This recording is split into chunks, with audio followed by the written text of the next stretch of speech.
Vamos a ver un poquito algunas imágenes. Esto es un trabajo que recopila las cosas originales del laboratorio de Werner. Hay un museo en Suiza. Hay un museo en Suiza que preserva y conserva un montón de lo que era el laboratorio Werner. ¿Sí? Fíjense, acá está en letra manuscrita el catálogo, ¿sí? De un montón de sustancias de Werner. Y vamos a seguir mirando.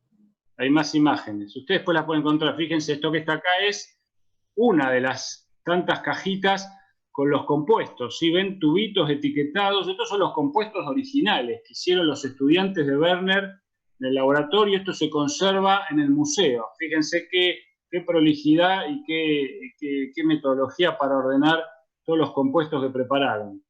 Bien, sigamos mirando. Fíjense, estas son los títulos, las tapas de los trabajos de tesis doctoral de los estudiantes de Werner que hicieron tesis doctorales con toda esta química. ¿Sí? Fíjense que, bueno, están en un idioma alemán, pero se llega a ver, fíjense, se llega a ver acá palabras de cobalto, metales, ¿sí? La disertación, Universidad de Zurich, ¿sí? Todas las tesis. Fíjense, sigamos mirando, esto no, concentración, miren, acá tienen más de cerca los frasquitos, ¿sí? Fíjense, llega a ver el rótulo, fíjense cómo la forma en que rotulaba, miren esto, ahora después lo vamos a ver, ¿sí? sin tener instrumentación sofisticada, ya postulaba, escribía fórmulas que podemos ver que es la manera moderna de escribir a los compuestos de coordinación. ¿Sí? Sigamos mirando acá, fíjense, estas son textos de los trabajos, acá hay más tubos y fíjense, acá hay, miren, estos son los cristales que obtenían, ¿sí? Fíjense el aspecto macroscópico de los cristales, todo esto está en el museo, ¿sí? De hecho este es un trabajo donde hay gente todavía hace algunos años se sigue haciendo, hay gente que va y piden los permisos adecuados, o sea, investigadores, y agarran las muestras estas que tiene ahí en el Museo Werner y las siguen estudiando, ¿sí? Por difracción de rayos X, siguen haciendo medidas y encontrando algunas cosas, ¿sí? Ahí tienen algunos de los cristales, ¿sí? Bueno, y entonces, fíjense, acá hay otras imágenes, bueno, entonces estas son aquellas que ustedes vean la magnitud del trabajo que hizo Werner cuando todavía no había la capacidad instrumental y las técnicas que hoy en día permiten identificar estructuralmente una sustancia, ¿sí? Bueno, entonces, un trabajo enorme el de Werner y recibió por eso el premio Nobel, ¿sí? En química.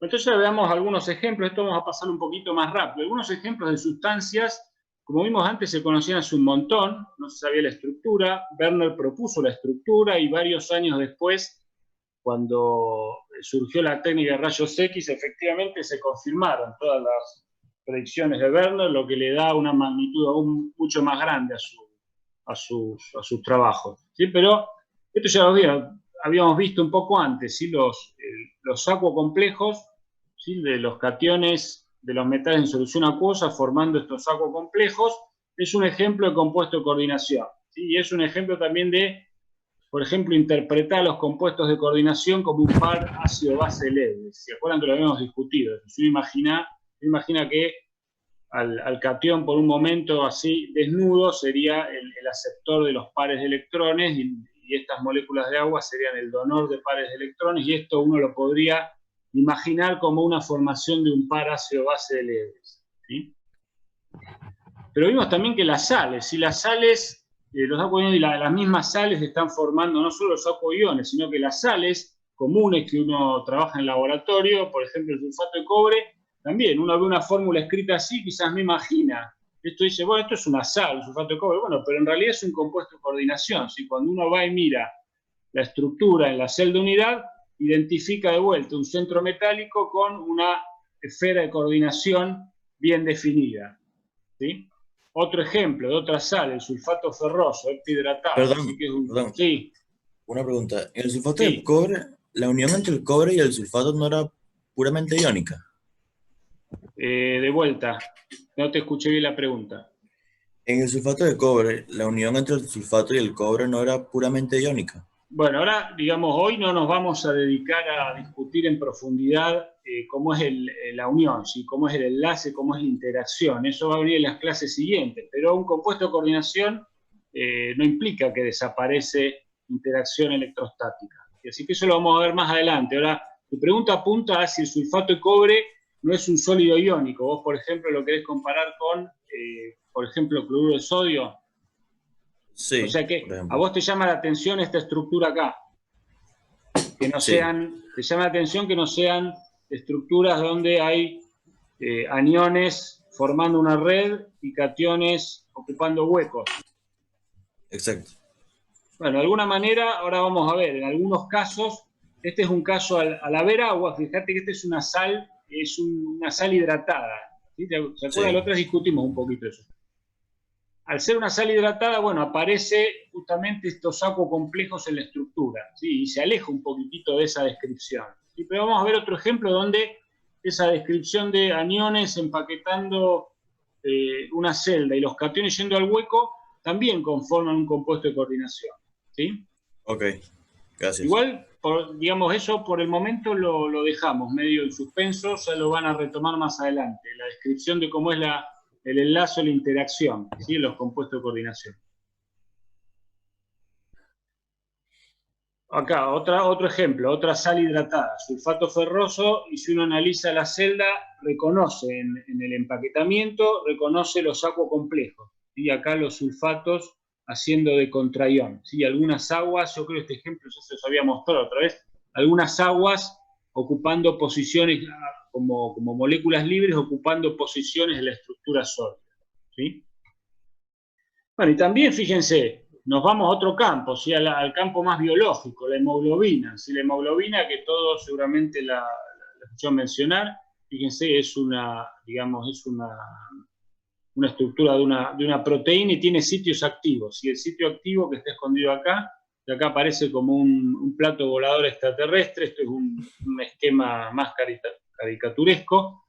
La hemoglobina tiene un sitio activo que se conoce como grupo hemo, que es un compuesto de coordinación también. Si es esto que está acá, fíjense, hay un centro metálico, que en este caso es el hierro, y tiene una primera esfera de coordinación, ¿sí? Con moléculas más complicadas. Si son partes de proteínas, aminoácidos, pero fíjense que la hemoglobina, el grupo hemo por ejemplo, es capaz de recibir en uno de sus sitios de coordinación al oxígeno, o sea, la molécula de oxígeno, ¿sí? Y la recibe, y está la importancia de esa capacidad de recibir a la molécula de oxígeno, que de hecho es la forma en que el oxígeno es transportado a nivel celular, ¿sí? Es capaz de alojarse en ese centro metálico, unirse y alojarse y ser eliminado donde sea necesario. Entonces todo esto, el transporte, la unión y la liberación de oxígeno, todo esto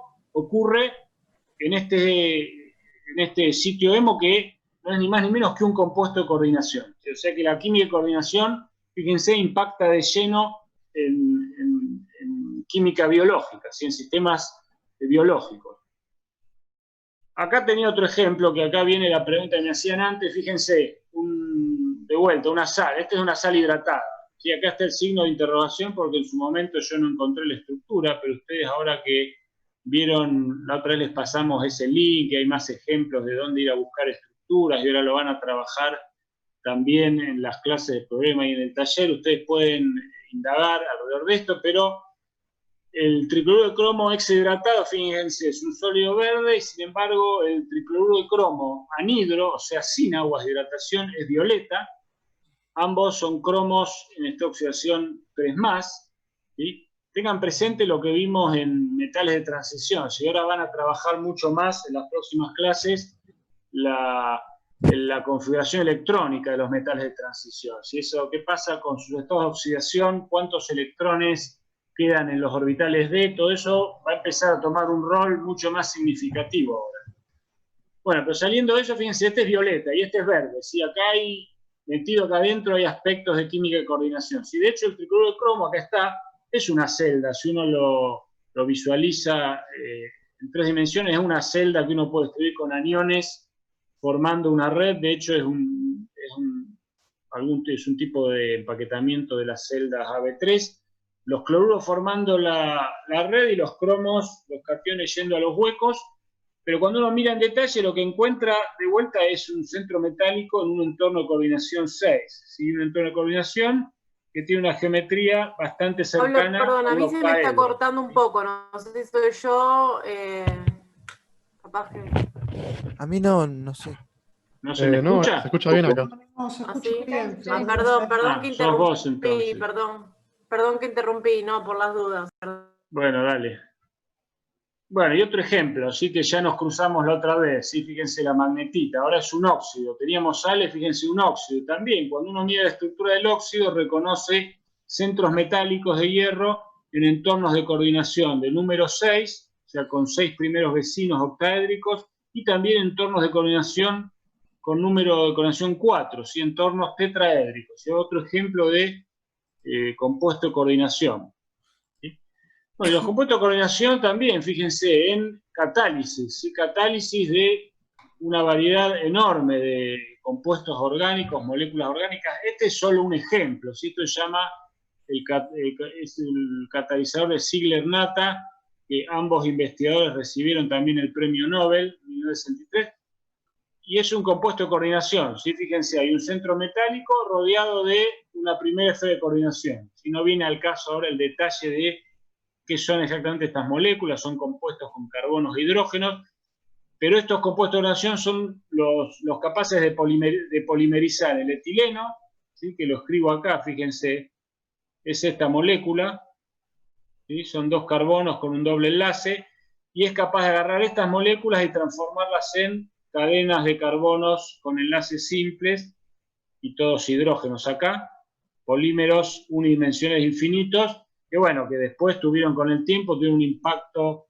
tecnológico enorme, ¿sí? Todo lo que es el polietileno, la industria del plástico, etcétera, etcétera, no hace falta, digamos, hablar demasiado para ver el impacto de este tipo de reacciones, ¿sí? Hoy en día, la catálisis en química, en síntesis de moléculas orgánicas,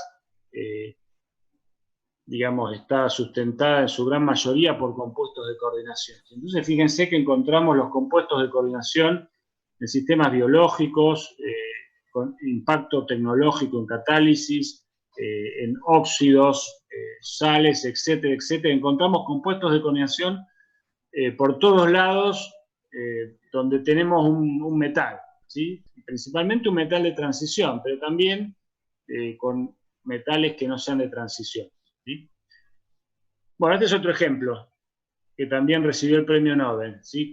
Un compuesto de coordinación, también un centro metálico con una primera esfera de coordinación, este se llama catalizador de Wilkinson, y esto es hidrogenación, otra reacción de mucha importancia, que es agarrar no solo este que tiene hidrógenos, cualquier molécula que tenga un enlace doble carbono-carbono, romper ese enlace y poder insertar ahí 2 átomos de hidrógeno, ¿sí? Rompiendo también el enlace en una molécula de hidrógeno. Esa es la reacción de hidrogenación, ¿sí?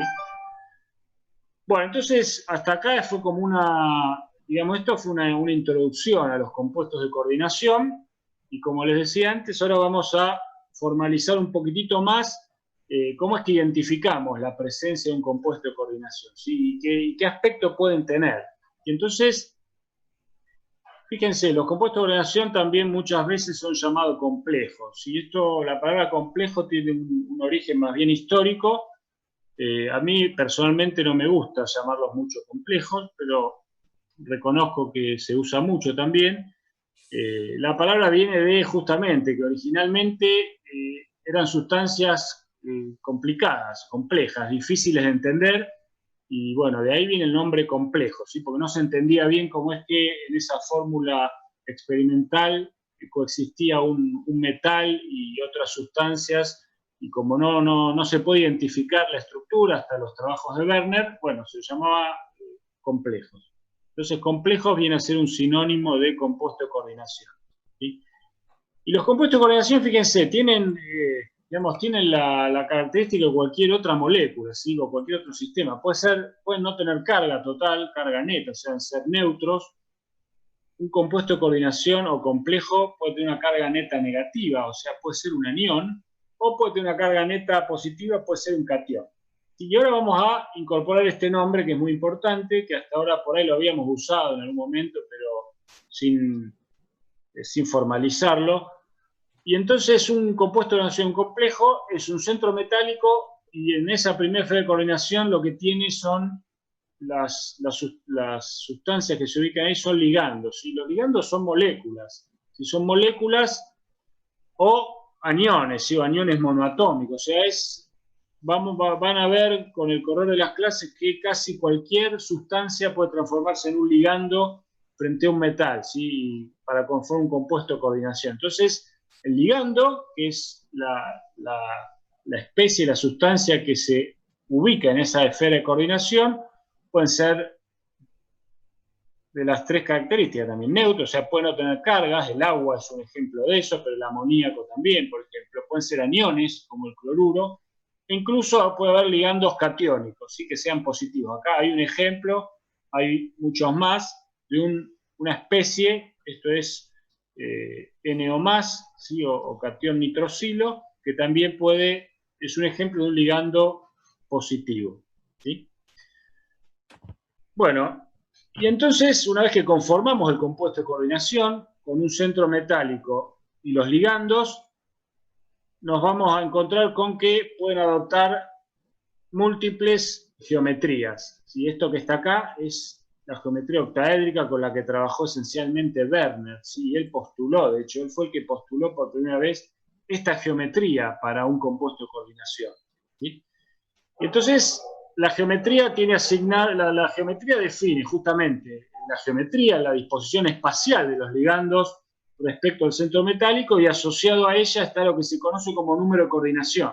Así que el número de coordinación justamente, en principio, identifica el número de posiciones de coordinación. Si uno diría, identifica el número de ligandos, bueno, vamos a ver ahora en un rato que no necesariamente 6 significa que tienen 6 ligandos. ¿Sí? El número de coordinación 6 significa que son, vamos a llamarlo las posiciones de coordinación, ¿sí? Son los puntos donde el metal está interactuando con los ligandos. Entonces, hay algunas geometrías que son simples, ¿sí? Que uno las conoce por ahí de antes, las conoce de ver otros cuerpos geométricos. Este es el octaedro, ¿sí? Que está acá. La otra sencillita de interpretar, por ejemplo, son estas que están acá, ¿sí? El número de coordinación 4. Fíjense, esto es un cuadrado en el plano, ¿sí? El centro metálico acá, imagínense si uno lo mira arriba, es un cuadrado, acá está el centro metálico y acá están los ligandos. Y esto se llama cuadrado plano. Esta que está acá también es más o menos simple, que es el tetraedro, ¿sí? El metal, el centro metálico en el centro de un tetraedro y los ligandos, los 4 ligandos en los vértices del tetraedro. Y después empiezan a aparecer, estas son las que esencialmente más vamos a trabajar. ¿Sí? Como esto es nosotros lo que vemos en esta materia de química y coordinación son aspectos introductorios a la química de coordinación, que es un área muy, muy amplia de la química inorgánica y que puede ser de mucha complejidad. Nosotros vemos aspectos introductorios, entonces las que más vamos a trabajar son estas que yo marqué acá. Pero existen otras, ¿sí? Que ustedes las están viendo acá, con números de coordinación que pueden ir desde 2 hasta, fíjense, 9, ¿sí? Y con geometrías estas son más raras, ¿sí? Estos fíjense que son antiprisma cuadrado, dodecaedro trigonal, prisma trigonal con 3. El prisma trigonal, fíjense, es este que está acá. ¿Sí? Esto por ahí lo recuerdan de la escuela secundaria. Este es más o menos fácil, el prisma trigonal, pero esto resulta que es un prisma trigonal al que además se le agregan en cada una de las caras un ligando más. ¿Sí? Entonces, número de coordinación. Y después, números de coordinación bajos. ¿Sí? Fíjense, estructuras lineales con solo 2 posiciones de coordinación, 3, etcétera, etcétera. Entonces, esto, igual algunas de estas geometrías las van a trabajar más en las clases de problema y taller, ¿sí? Entonces ahora voy a pasar un poco más rápido esto, porque esto es simplemente, ustedes lo van a seguir viendo un poco mejor en las clases de problema y taller, porque van a usar el programa ese Mercury, o pueden entrar en la página esa ChemTube 3D, que están para visualizar en 3D, así que ahí lo van a ver mejor. Entonces acá un pantallazo rápido, algunos ejemplos de esta geometría. Fíjense, es un un compuesto de coordinación de plata. Si es un compuesto, fíjense, tiene un compuesto catiónico. Es un ejemplo, un compuesto catiónico de plata, ligandos neutros del amoníaco. Esto también, ahora lo comento rápido, ustedes lo van a seguir trabajando. Fíjense, para que identificar la carga total del complejo, uno tiene que asignar una carga que termina siendo esta oxidación formal del centro metálico al metal y le tiene que asignar una carga a los ligandos, ¿sí? Eso a veces es simple y a veces no tanto, ¿sí? Pero bueno, se los dejo ahí para que lo tengan presente. Entonces un compuesto de eso es una relación 2 lineal. Fíjense, acá hay otro ejemplo, ¿sí? Este es un compuesto de hierro, ¿sí? Hierro y 2 ligandos nitrogenados, ¿sí? Acá fíjense, este es un ejemplo de que no estaba en la lista anterior. Este es un ejemplo raro, ¿sí? Pero posiblemente no sea el único. Haya más, esto es número de coordinación 1. ¿Sí? Fíjense, el centro metálico es un cobre, es esta bolita que está acá, y tiene este ligando que está acá. ¿Sí? Fíjense, la posición de coordinación es este átomo de carbono que está acá. Si el resto componen la misma, esto es toda una molécula, ¿sí? Todo este es el ligando, y un átomo del ligando es el que ocupa la posición de coordinación 1, y lo que ocurre en este es un caso particular, porque fíjense que acá está el cobre y dice, bueno, pero queda todo este volumen, todo este espacio libre para que el centro metálico pueda coordinar más. Pero lo que termina ocurriendo es que en el empaquetamiento sólido que está esquematizado acá, el ligando es tan voluminoso y hay ciertas interacciones entre los ligandos de tipo posiblemente no covalentes, de tipo interacciones de dispersión, que hacen que el volumen que quedaría libre acá para que se aloje otro ligando, desaparece el empaquetamiento del sólido. Entonces, cuando uno mira en ese sólido, lo inspecciona en detalle, bueno, lo que observa es eso, es un compuesto de coordinación con número de coordinación 1. Este es un caso medio excepcional. Acá tienen, por ejemplo, un ejemplo de compuesto de número de coordinación 3, ¿sí? Trigonal, un cobre, y ahora fíjense, acá ahí empezamos a ver que los ligandos no necesariamente tienen que ser todos el mismo, ¿sí? Puede haber combinación de ligandos. Es una geometría, fíjense, cuando uno identifica la geometría, en principio está mirando a el centro metálico y los átomos, si el ligando es complejo, bueno, el átomo que está ocupando el sitio de coordinación. Si uno amplía su rango de observación estructural, bueno, si uno mira el compuesto en un todo, bueno, la geometría seguramente deje de ser trigonal plana porque este ligando que está acá ocupa, ven, acá pueden mirar un poquito mejor, se sale de ese plano y ocupa otras posiciones. Pero si uno se enfoca en lo que sería, digamos, el núcleo, el carozo del compuesto de coordinación, uno identifica acá una coordinación trigonal plana, ¿sí? Bueno, tengo un ejemplo, un compuesto tetraédrico, ¿se acuerdan? Este lo vimos cuando... El tetracarbonilo de níquel. Sí, ¿no? exacto, lo vimos cuando veíamos métodos de purificación en metalurgia, ¿se acuerdan de eso? Acá ejemplos de complejos cuadrados planos, y centro metálico platino, estos son típicos ejemplos, estos tienen uso farmacológico, como drogas farmacológicas, ¿sí? Bueno, y más ejemplos, estos son número de coordinación 5, fíjense, puede ser pirámides de base cuadrada, como esto que está acá, fíjense, acá hay ligandos negativos, el cianuro es un ligando aniónico, -1. Este es un ejemplo de complejos aniónicos de acá. El número de coordinación 5, y fíjense que un mismo número de coordinación, en este caso adopta distintas geometrías, ¿sí? Pirámide de base cuadrada o bipirámide trigonal, ¿sí? Acá está la bipirámide trigonal. Fíjense, hacia arriba es una pirámide de base triangular y hacia abajo lo mismo. Por eso el bi, ¿sí? El bi de que hay dos. Bueno, compuestos octaédricos, ¿sí? Estas son las aminas de cobalto, las que trabajó muchísimo Werner, ¿sí? Acá tienen un acuo complejo de manganeso. Fíjense, este lo salteo ahora, ¿sí? Porque ahora lo vamos a ver más adelante. Bueno, más ejemplos, ¿sí? Prisma trigonal, un compuesto de renio, y acá ustedes pueden ir viendo en este desfile de complejos, ustedes pueden ir viendo que los ligandos tienen una variedad enorme. ¿Sí? Los ligandos ustedes van viendo que van cambiando, van pasando casi por toda la tabla periódica. ¿Sí? los tipos de ligandos. Aparecen con azufre, con nitrógeno, con fósforo, y así siguiendo. Bueno, este es un ejemplo de esas geometrías más raras. Fíjense el número de coordinación 8. Este es el antiprisma cuadrado, que si uno lo mira arriba, ve acá una cara cuadrada, ¿sí? Que forman estos 4 ligandos, y abajo los mismos 4 ligandos, pero están rotados. Fíjense que están rotados 45 grados este con este. ¿Sí? Esta es la cara arriba y esta es la cara abajo. ¿Sí? Acá hay un ejemplo, ¿sí? Molibdeno y 8 ligandos cianuro. ¿Sí?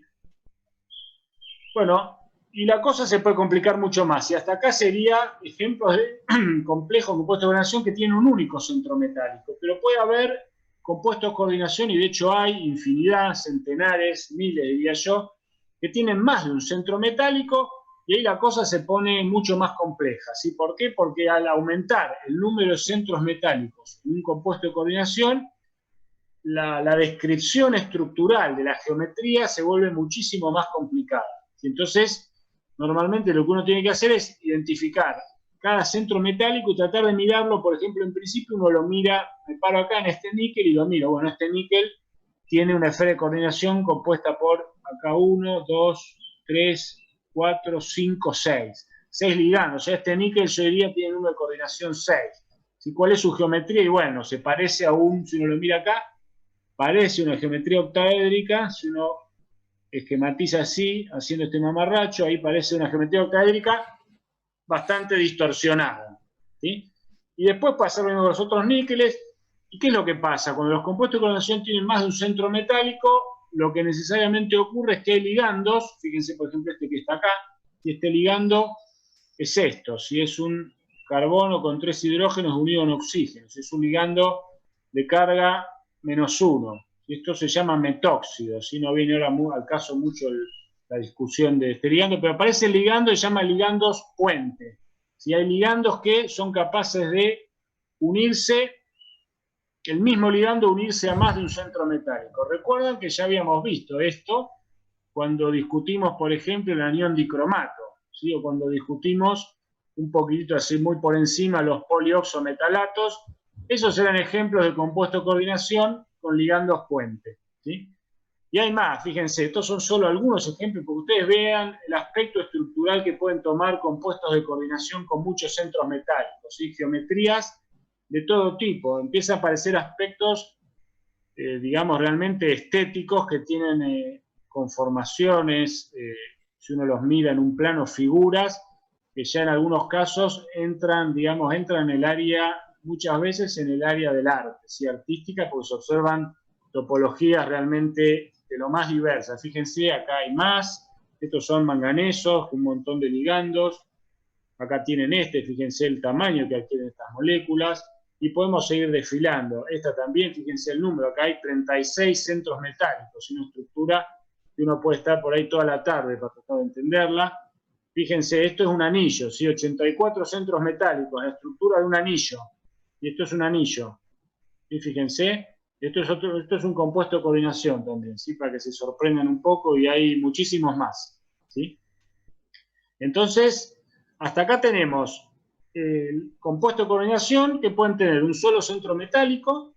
Ahí la cosa es un poquitito más sencilla, las geometrías se pueden entender más o menos simple, identificar fácil, relativamente fácil el número de ligandos, el número de coordinación. Pasamos a sistemas más complicados con muchos centros metálicos, y ahí ya da más trabajo identificar los números de coordinación, pero se puede hacer. Da mucho más trabajo identificar la geometría de la molécula como un todo, y a veces da muchísimo trabajo identificar la carga, ¿sí? La carga formal sobre el metal, o sea, el estado de oxidación formal, y la carga sobre los ligandos. A veces no es tan fácil en este tipo de compuestos. Y la química de coordinación avanza también, avanza sobre sistemas extendidos, ¿sí? Polímeros de coordinación, ¿sí? Hasta acá eran moléculas discretas los compuestos de coordinación, pero también pueden formar sistemas extendidos, ¿sí? Polímeros de coordinación. Y esto posiblemente no, yo se los muestro acá para que lo conozcan, no es algo sobre lo que nosotros sigamos discutiendo mucho en el resto de la materia, pero tengan en cuenta que la química de coordinación avanza sobre sistemas extendidos, ¿sí? Polímeros unidimensionales, en 2 dimensiones o en 3 dimensiones, ¿sí? Y acá van algunos ejemplos. Por ejemplo, este es un ejemplo de un compuesto compuesto de coordinación unidimensional. ¿Sí? Fíjense, centros metálicos son distintos acá están identificados, ligandos puente, en este caso es el cianuro, en una dirección, y otros ligandos que completan la esfera de coordinación del centro metálico. ¿Sí? Acá tienen otro ejemplo de un polímero unidimensional. Centro metálico, y acá el ligando puente es el oxalato. ¿Sí? Acá hay moléculas de agua. ¿Sí? Si ustedes no me interrumpen, yo sigo. Esto es así, yo funciono así. Si no me interrumpen, yo sigo. Así que interrúmpanme si se perdieron o si quieren preguntar algo. Tengo una pregunta, aprovecho. Sí, dale. No, hace un rato habías dicho que el número de coordinación no era necesariamente el número de ligandos, pero Sí. todas las veces que recién lo determinaste lo hiciste contando los ligandos. Entonces, ¿cuándo puedo saber cuándo es el número de ligandos? Ahora cuando terminemos con esto, ahora miramos eso un poquitito más en detalle. ¿Sí? Ok, buenísimo. Esperadme unos minutitos y llegamos a eso. Dale, gracias. Bueno, acá entonces un ejemplo, este es un polímero de coordinación 2D. ¿Sí? Fíjense por qué en 2D, porque la estructura se propaga, se polimeriza, su periodicidad recorre 2 dimensiones. En esta dirección, fíjense, con este ligando puente, y en esta otra dirección también con el mismo ligando puente. Entonces, esto es un ejemplo en 2 dimensiones. ¿Sí? Y acá tiene un ejemplo en 3 dimensiones, ¿sí? Más complicado, donde hay ligandos que son capaces de propagar la estructura en las 3 dimensiones. ¿Sí?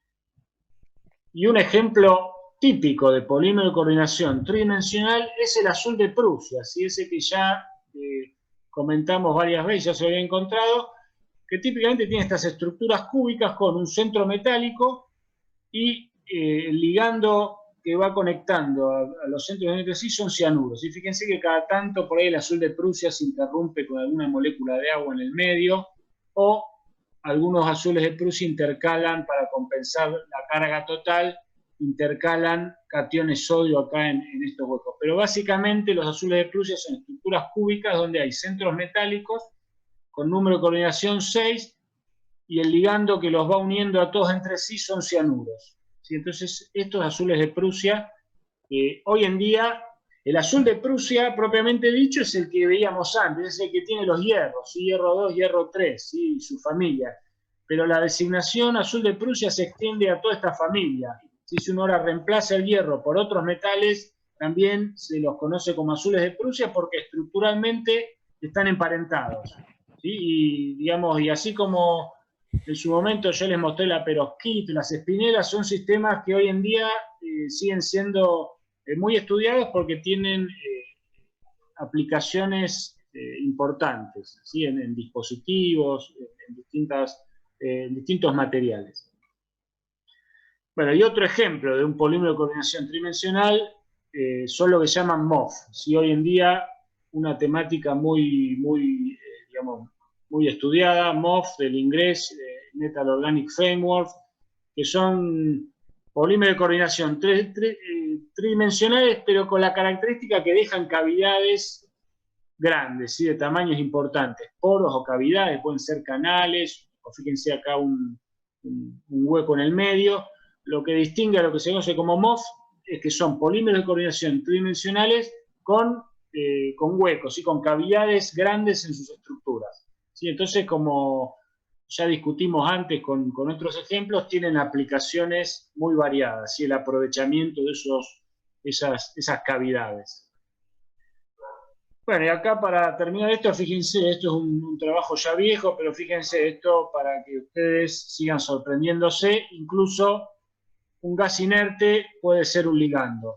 ¿Sí? Este es un ligando que coordina, un ejemplo, un compuesto de reacción donde puede coordinar gases nobles. ¿Sí? Que si hay un ejemplo paradigmático de inercia química, de falta de reactividad, en toda la tabla periódica es un gas noble. Pero bueno, fíjense que incluso un gas noble puede hacer de ligando en un compuesto de coordinación. ¿Sí? Bueno, entonces ahora vamos a ir un poquito a eso que me preguntaban antes, ¿sí? ¿Cómo es eso de que el número de coordinación puede no coincidir con el número de ligandos? Bueno, eso es así y ocurre cuando la identidad del ligando se vuelve un poquito más complicada. ¿Sí? Cuando el número de coordinación coincide con el número de ligandos, es siempre que tenemos que se llama un ligando monodentado, ¿sí? Que está representado acá, monodentado, y es aquel que esto garantiza que el número de coordinación coincida con el número de ligandos. ¿Sí? Un monodentado es un ligando que se está coordinando por un único sitio de coordinación al centro metálico. ¿Sí? Pero hay otro tipo de ligandos que se pueden llamar polidentados, y en algunos casos el polidentado puede transformarse en un ligando quelato, que son ligandos que es un único ligando, o sea, es una única especie que puede coordinar al centro metálico por más de un sitio, ¿sí? Por varias posiciones del mismo ligando. Entonces ahora vamos a ver algunos ejemplos. ¿Sí? El ejemplo más simple de lo que sería un ligando polidentado es el que se conoce como ligando bidentado. ¿Sí? El ligando bidentado es un ligando que coordina por dos posiciones al centro metálico. Si este que está esquematizado acá con este arco, que acá se ve un poco mejor, es el que se conoce como etilendiamina. ¿Sí? Si lo escribimos, es así. Voy a poner acá carbonos. ¿Sí? Carbono con C, estos son hidrógenos, lo estoy tratando de escribir acá, y estos son también hidrógenos. ¿Sí? Ahora voy a tratar de ser un poco más prolijo. Para eso voy a hacer así. Cada uno de estos puntitos que está acá es un carbono que tiene unidos dos hidrógenos. ¿Sí? Estos son nitrógenos, y los nitrógenos tienen unidos dos hidrógenos. O sea, es un pariente del amoníaco. Fíjense, imagínense, es como un amoníaco donde uní dos amoníacos, le saqué un hidrógeno a cada uno y los uní con una cadena de dos carbonos. Esto se llama etilendiamina.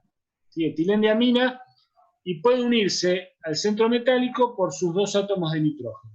¿Sí? Entonces, este es un ejemplo de ligando bidentado. Entonces, fíjense, este es un compuesto de coordinación con número de coordinación 6, pero sin embargo tiene solo 3 ligandos. ¿Sí? 3 ligandos, número de coordinación 6. ¿Sí? Hay 6 posiciones de coordinación que son ocupadas con la mitad de los ligandos. 3 ligandos, ¿por qué la mitad? Bueno, porque justamente es un ligando bidentado. Cada uno puede ocupar 2 posiciones de coordinación. ¿Sí? Bueno, acá hay otros ejemplos, ¿sí? Acá hay ejemplos de ligando, acá hay otro ejemplo de ligando bidentado. Fíjense, este que está acá, estos son parientes, y este que está acá, esquematizado acá, se llama piridina, ¿sí? Y tiene este aspecto, ¿sí? Un nitrógeno, un circulito, esto no importa mucho ahora, ya lo van a ver con más detalle cuando hagan las químicas orgánicas. Estos puntos que están acá son carbonos, ¿sí? Esto es una molécula plana, que está todo en el plano, fíjense acá más o menos se puede ver que está todo en el plano, son 5 carbonos y un nitrógeno formando un anillo, y sobre cada carbono hay un hidrógeno. Se coordina el nitrógeno, al metal por el nitrógeno. ¿Sí? El átomo que coordina es el nitrógeno. Este es un ejemplo de ligando monodentado. Si esto lo completan, este compuesto que está acá lo completan. Un ligando de ese que veíamos antes, NO+, y un anión, ¿sí? Un cloruro. Entonces, esto es un compuesto con número de coordinación 6 y tiene 6 ligandos monodentados. ¿Sí? Tiene 4 de estos, 4 monodentados de estos, uno de estos y uno de estos. Ahí están los 6 ligandos. Este que está acá es de la familia porque tiene ligandos también nitrogenados, pero este tiene 2 ligandos polidentados. Este que está acá, que es el que me interesaba mostrar acá, es un pariente de este, pero es bidentado. ¿Sí? Se llama bipiridina, y son como 2 piridinas unidas por un carbono. ¿Sí? Entonces todo esto, acá estos 2 carbonos están unidos, y entonces es un ligando bidentado, parecido a la etilendiamina, distinto pero parecido, que se une por 2 átomos al centro metálico. ¿Sí? ¿Se entiende esto del ligando bidentado? Bueno, y Sí.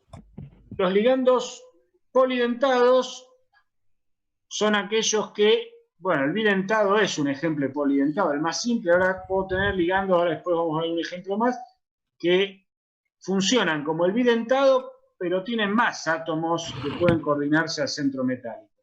¿Sí?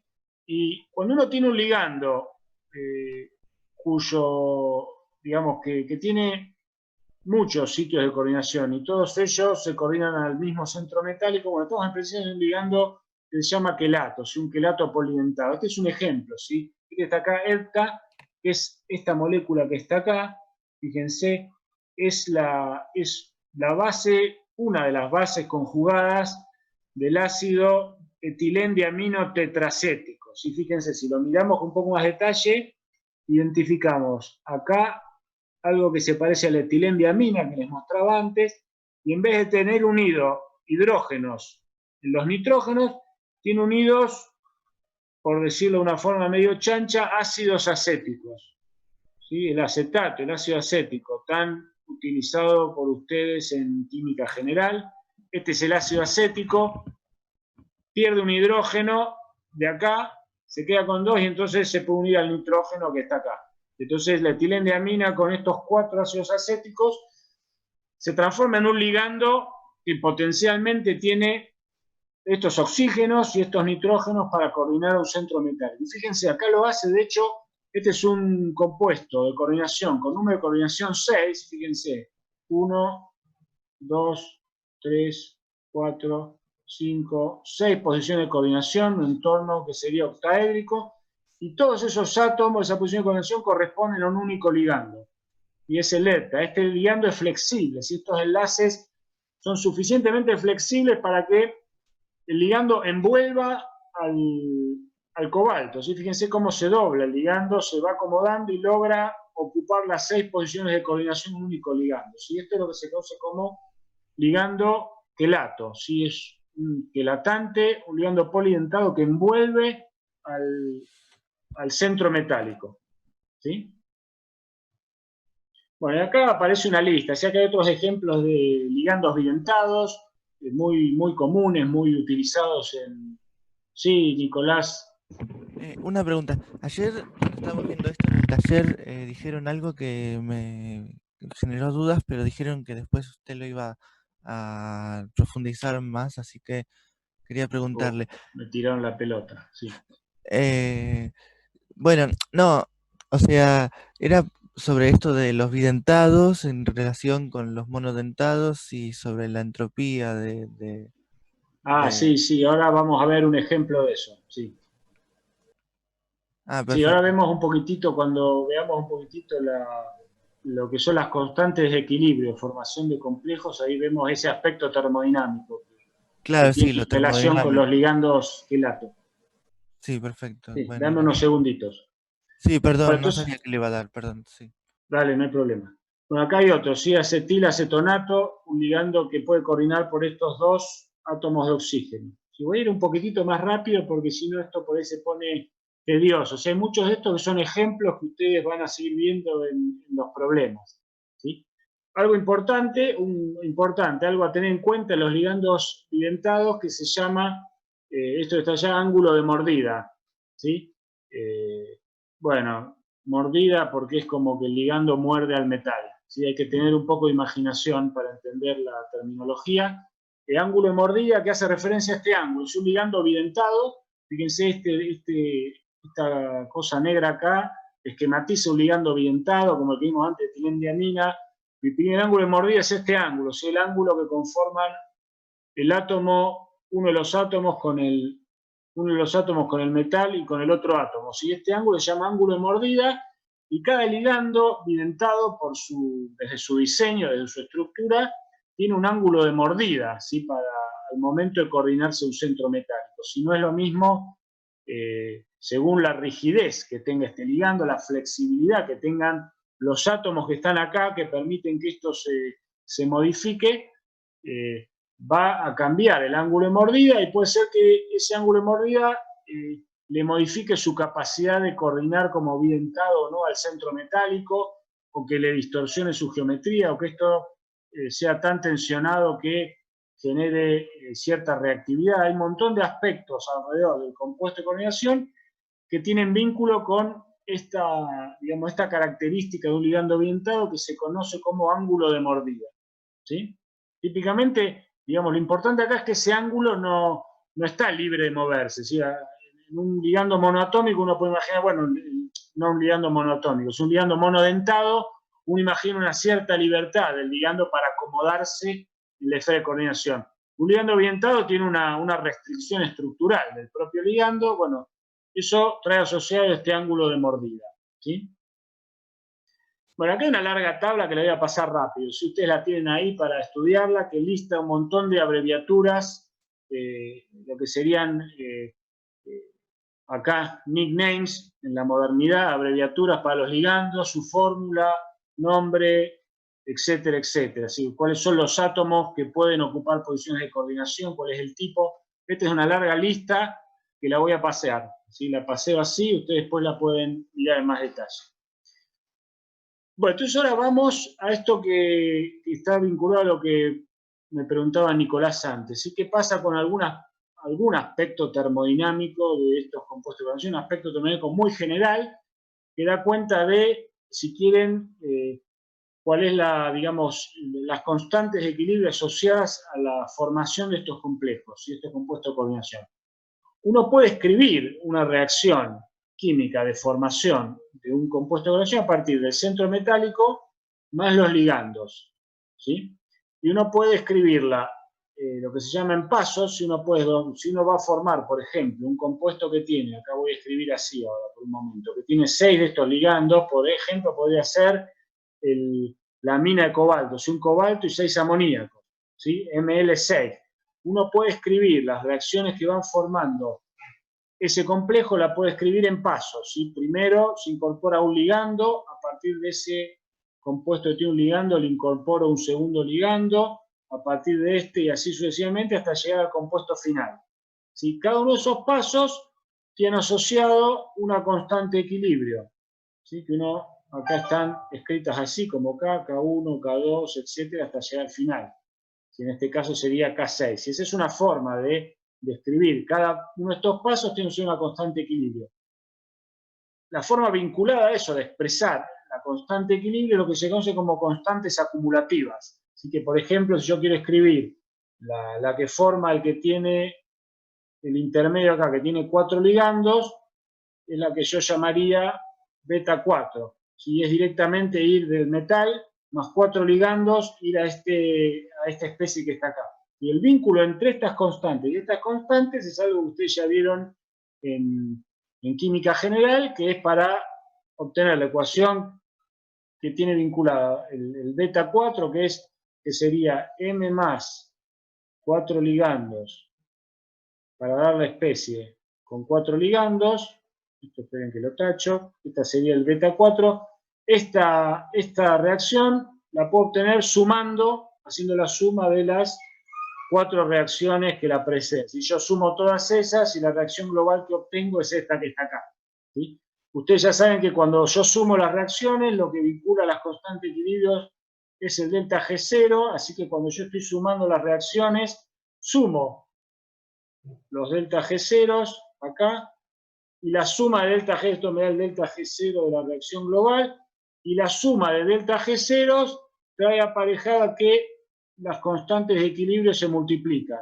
¿Sí? O sea que la constante de equilibrio, esta beta 4, es el producto de estas 4 que están acá. Y esto no hay nada nuevo. Si esto ustedes ya lo vieron en química general, es parte de las propiedades de estas funciones termodinámicas, ¿sí? Que son funciones de estado, recuerden. Una salvedad importante acá es que en realidad, esto que está acá, digamos, a ver, yo no me acuerdo, déjenme tirar hacia adelante. No tengo acá, entonces la salvedad vamos a hacer ahora. Esto que está acá, el metal, no es el metal libre, gaseoso volando en el éter, sino que típicamente, por ejemplo, vamos a escribir el ejemplo que yo les decía antes. Cobalto, por ejemplo, 3 más. Uno lo imagina así, cobalto 3 más acuoso. Más, por ejemplo, 6 amoníacos que dan la mina de cobalto 3 más. Esta sería la global, la que tiene el beta 6.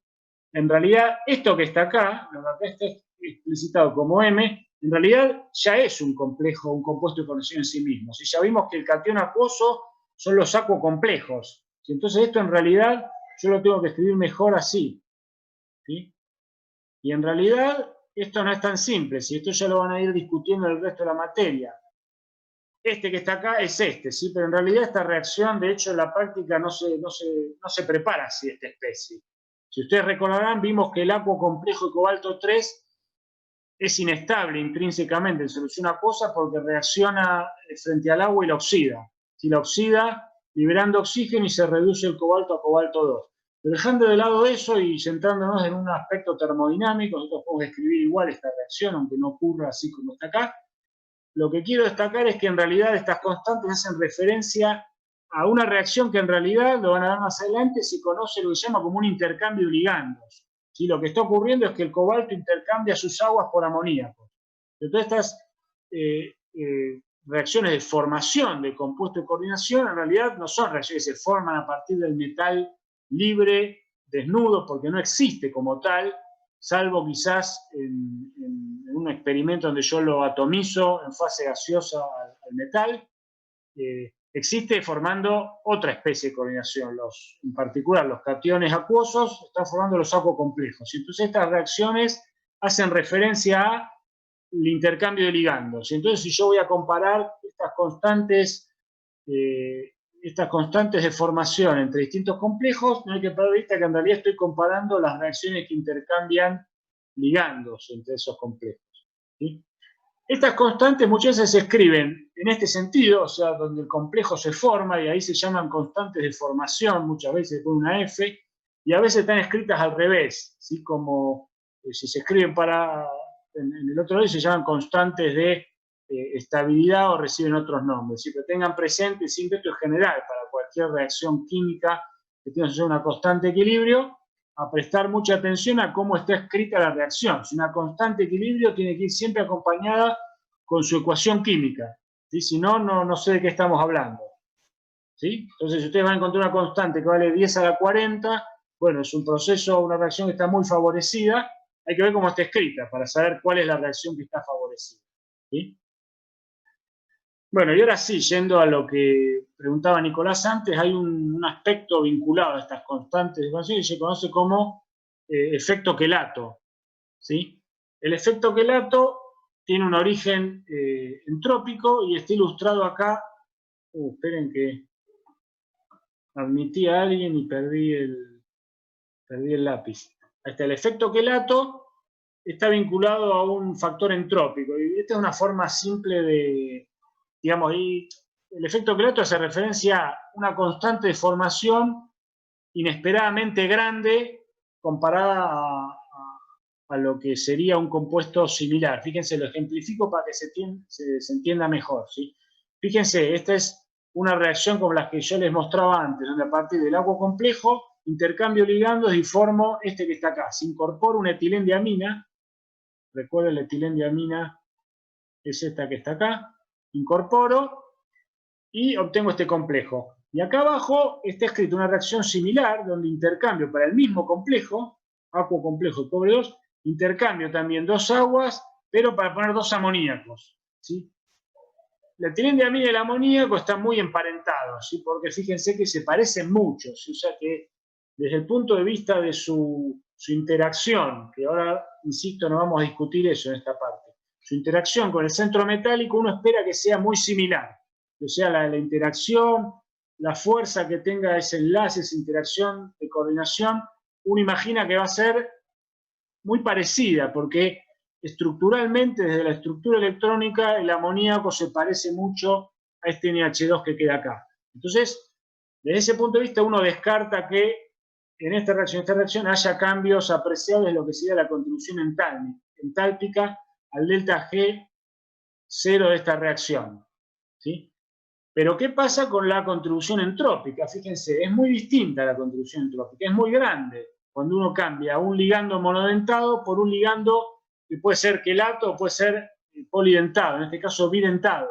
¿Sí? ¿Por qué? Porque ocupo los mismos sitios de coordinación que ocupa el ligando monodentado, pero los ocupo con un único ligando. Entonces, fíjense, si uno analiza el cambio entrópico en términos de el número de partículas o de especies que están apareciendo, desapareciendo, en este caso paso de tener dos especies, dos partículas, dos moléculas a una sola, o sea, paso de 2 a 1, y en este caso paso de 3 a 1. ¿Sí? Eso significa que en este caso el cambio entrópico está mucho más, digamos, la disminución, el número de partículas es más grande que esta, entonces el cambio entrópico está muy desfavorecido. Fíjense que se pasa de una entropía positiva a una negativa directamente. este cambio en el delta S, asociado directamente a que el intercambio del número de partículas cambia mucho al transformar un dado número de ligandos monodentados en un único ligando polidentado, eso se conoce como efecto quelatos. Entonces esta contribución entrópica hace que el delta G0 y en definitiva la constante de formación, la constante de equilibrio asociada a ese complejo, esté bastante más favorecida en el ligando, en el complejo donde tiene el ligando polidentado o quelatante, tiene el que no lo tiene. ¿Y por qué? Porque el cambio entrópico hay un aumento considerable a favor, digamos, en el sentido de que favorece la espontaneidad, que aumenta la constante de equilibrio porque el delta S se hace más grande en el ejemplo que tiene ligando polidentado. Si este incremento en el delta S0 redunda en un incremento en la constante de equilibrio porque el delta G0 se ve favorecido en el sentido de la espontaneidad. Si no perdamos de vista que delta G es igual a delta menos T por delta S. Así que un aumento hacia arriba en el delta S trae aparejado un incremento en el término negativo en el delta G. ¿Sí? ¿Se ve esto? Bueno. Pero una pregunta, imagino que entonces, Sí, se ve. una pregunta, si yo pongo el segundo complejo ya, el cobre con 4 aguas y 2 amoníacos, y le mando el N, me forma el complejo de Sí. arriba, ¿no? No necesariamente. Ah, Si vos decís que a este le agrego el N, vuelvo a esto. Vos decís que la etilendiamina se intercambia por los amoníacos. sí, que entiendo que es más favorable No. formar el quelato. Claro, bueno, está bien. Hay varios aspectos ahí. Desde la termodinámica uno imagina que sí, que este debería ir a parar a este. Después hay que ver si la reacción es rápida o no, así como es la mecanística. Pero hay que tener en cuenta que el ligando que se intercambia, acá no hay dudas, porque hay todas aguas. Si parto de aguas, y solo puedo intercambiar con aguas. Ahora, si yo parto de esto y quiero intercambiar ligandos, atención porque se pueden intercambiar las aguas, pero se pueden intercambiar los amoníacos también. Y ahí aparece un nivel de complejidad. Incluso se pueden intercambiar mixtos, adicional. ¿no? O sea, uno y uno. Claro, además, ¿sí? La cosa se vuelve más compleja ahí, ¿sí? Ok, gracias.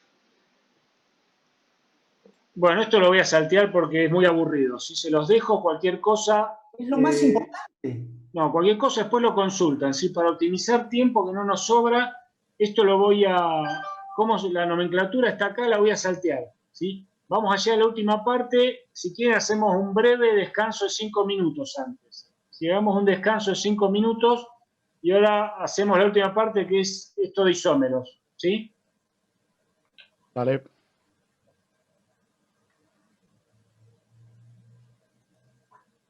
Son y 15, así que y 20 arranco de vuelta. Bien. Nomenclatura era lo más importante, Pablo. Sí, pero pierdo mucho tiempo. Si no. No, ya sé. Voy a tratar de redondear esto, que no es muy largo. Total, esto lo trabajan en problemas. Más. Hacen bastante igual, Por eso, no tengo que ser muy detallado con esto. No, está todo bien. Pero bueno. Bueno, si me olvidé algo importante, después vos lo podés retomar en las próximas clases. No vi nada raro. Disculpen, una consulta. Sí. Porque hace rato mencionaste el programa Mercury. Yo tuve problemas para descargarlo, porque lo descargué, a ver si ustedes saben porque hubo otras personas que no tuvieron problema, pero yo lo descargué de la página que habían pasado el otro día, y la del Centro Cristalográfico de Cambridge, ese. Bueno, pero lo descargué y cuando lo quise abrir, había que activarlo, bueno, pero me decía que no se puede ejecutar el programa en mi computadora y que hable con el proveedor de software para ver la versión correspondiente. Es raro, ¿no se puede ejecutar el instalador o lo pudiste instalar y cuando querés correr el programa te tira ese error? Sí, cuando lo instalé, me instaló. O sea, te aparece te Me aparece el aparece. icono. Tenés el Sí, icono del programa me instalado. aparece el icono y quería, o sea, me instalé el ejecutable, el activador y algo más, y ninguno de los tres que me instaló lo puedo ejecutar porque me dice que no se puede. Igual necesitas el ejecutable nada más, ¿eh? Sí, pero no me deja correr el programa. No. ¿Qué versión? ¿Descargaste la versión Siempre está la 2020? última. La única que aparecía, el 2020.2.0. ¿Vos tenés un Windows? Sí, ¿Windows 10? sí. Claro. Ajá. No debería haber problemas. ¿No probaste hacer algo como, no sé, configurar en una de esas el ejecutable para correrlo como administrador o algo por el estilo? Quizá hay algún problema con los permisos para correr cosas por cómo tengas configurada la máquina. No sé, el profesor del taller me dijo que le había pasado lo mismo y no sé de dónde sacó una versión más vieja, porque... Sí, Yo yo tengo les una di el versión link. más Sí. vieja, si quieren, pero... Las versiones más viejas, yo lo comenté por el Discord. Las versiones Sí, más pero... viejas se descargan en la misma página donde descargaste ese. Si te fijas, en esa página principal a la derecha está el... A ver, espera, a ver si voy a tratar de compartirla acá. Claro, yo la única que encontré es esa que me descargué, claro, a lo mejor había algún lado que no me Pará, fijé. a ver.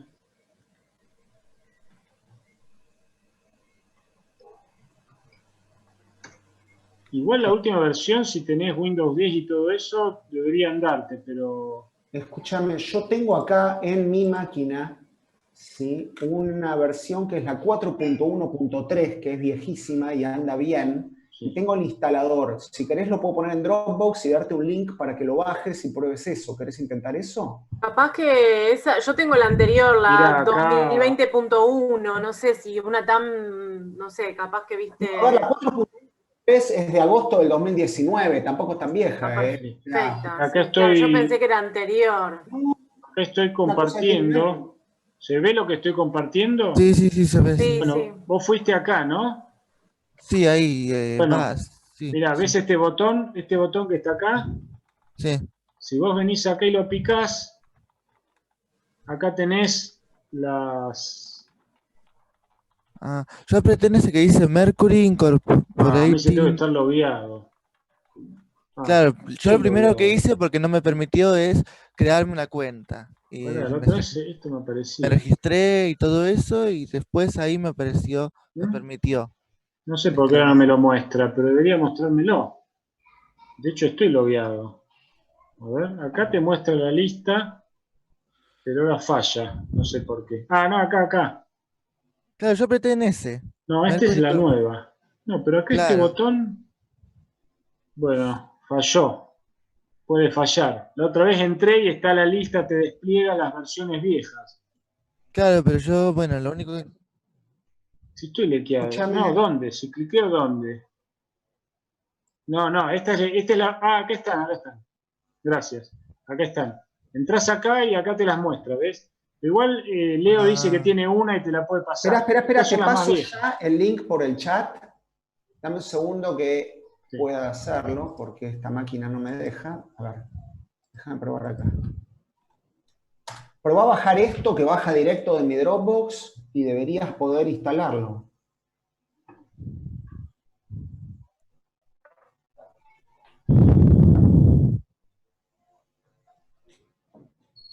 Bueno, voy a seguir, ¿eh? Son 10 y 20, voy a seguir. Esto es así, es en versión correcaminos. No, vamos a seguir, ¿sí? Bueno, en esta última parte, entonces, vamos a ver un aspecto que de hecho es un aspecto muy importante dentro de la química en general, no solo para lo que estamos viendo ahora, sino que ustedes van a ser seguramente torturados en las químicas orgánicas, con todo lo que se conoce como isomería, pero que de hecho fue fundamental en el trabajo de Werner, ¿sí? Todos los estudios de Werner que le permitieron postular la estructura para los compuestos de coordinación se basaron en todo esto que está acá, ¿sí? En darle vueltas a lo que se conoce como isómeros. ¿Sí? ¿Qué son los isómeros? Bueno, es esto que está acá en esta tabla. Este cuadro en realidad muestra la variedad que hay, pero los isómeros que está acá, otra vez perdí el lápiz. No, lo tengo acá, ¿no? Ahí está. Los isómeros son compuestos que tienen la misma fórmula, pero diferente disposición de los átomos. Bueno, no necesariamente. O sea, tienen la misma fórmula, pero no son, si quieren, no son el mismo compuesto, digamos, no son exactamente la misma sustancia. ¿Sí? Tienen características que los identifican muy distintas. ¿Sí? Su estructura electrónica puede ser distinta, o sea, pueden tener distinto color, su reactividad química puede ser muy distinta. O sea, no son la misma sustancia. O sea, lo único que comparten es la fórmula. Sí, tienen la misma fórmula, pero no son la misma sustancia, sino son sustancias idénticas. ¿Sí? Entonces, hay distintos tipos de isómeros, ¿sí? Según justamente qué sea lo que los distingue. Ahora los vamos a ver en detalle. ¿Sí? Va a haber isómeros estructurales, ¿sí? Que tienen diferentes, ya directamente diferentes unos entre los átomos, o lo que se conoce como estereoisómeros, ¿sí? Que los átomos que tienen son, digamos, la conexión entre los átomos es idéntica, pero lo que difiere es esto que está acá, así como es su distribución espacial. ¿Sí? Y dentro de cada uno de estos dos grandes ramas hay otra clasificación. ¿Sí? Ahora vamos a ver cada uno se llama isómero de enlace, y vamos a ver de qué se tratan, distintos enlaces del metal ligando, o isómeros de ionización. Y vamos a ver, ahora con el ejemplo va a quedar más claro. ¿Sí? Y dentro de lo que tiene con estereoisómeros, tenemos como isómeros geométricos, que ahora también vamos a ver, que te hace referencia a cómo están distribuidos esos mismos ligandos con el mismo tipo de enlace en el complejo, y unos un poquitito más particulares se llaman enantiómeros. Así que acá hay un adelanto que son imágenes especulares. Vamos a ver de qué se trata cada uno. ¿Sí? Entonces, los isómeros de enlace, fíjense, este es un ejemplo muy sencillito. Fíjense, de hecho uno mira, tiene obviamente la misma composición química, o sea, estos son dos compuestos que si uno los analiza desde la composición química no los puede discriminar, no los puede distinguir. Los dos tienen un cobalto, 5 amoníacos y un ligando que tiene esta composición química, NO2. Los dos son catiónicos, acá faltaría ponerle un contraión, pero podríamos poner, por ejemplo, cloruros. ¿Sí? Si fueran cloruros, los dos tienen también 2 átomos de cloro en su fórmula química. O sea, la fórmula es idéntica, pero uno ve rápidamente que, por ejemplo, tienen distinto color. ¿Sí? Cuando uno los analiza estructuralmente y los identifica y los reconoce, fíjense que la forma de hacer eso hoy en día es por una determinación estructural de rayos X. Werner logró distinguirlos proponiendo estructuras isómeros sin tener acceso a todo eso. Fíjense, la diferencia es que el ligando está unido al centro metálico de esta manera, o sea, el átomo que ocupa la posición de conexión es el nitrógeno, y en este que está acá, el ligando es el mismo, la misma identidad, pero el átomo que ocupa la posición de conexión es el oxígeno. ¿Sí? Y ya van a ver más adelante, en las próximas clases, que este simple cambio, uno diría, bueno, pero esto simplemente cambió un átomo, no pasa nada, tiene un impacto en la estructura electrónica muy grande. Si este pequeño cambio impacta en la estructura electrónica y por lo tanto impacta en un montón de propiedades. Como ella, por ejemplo, es el color, pero impacta también su reactividad y en muchas otras cosas más. ¿Sí? Entonces, este es un ejemplo de isómero de enlace. ¿Sí? Típicamente lo dan aquellos ligandos que tienen capacidad de coordinarse por más de uno de los átomos que lo componen. ¿Sí? Entonces puede ocurrir esto que está acá. Si otro ejemplo, por ejemplo, de esto que puede hacer esto es el tiocianato. El tiocianato, que seguramente lo vieron pasar en las clases de azufre, puede unirse por el azufre, pero también puede unirse por el nitrógeno. Entonces podría dar un ejemplo de este tipo.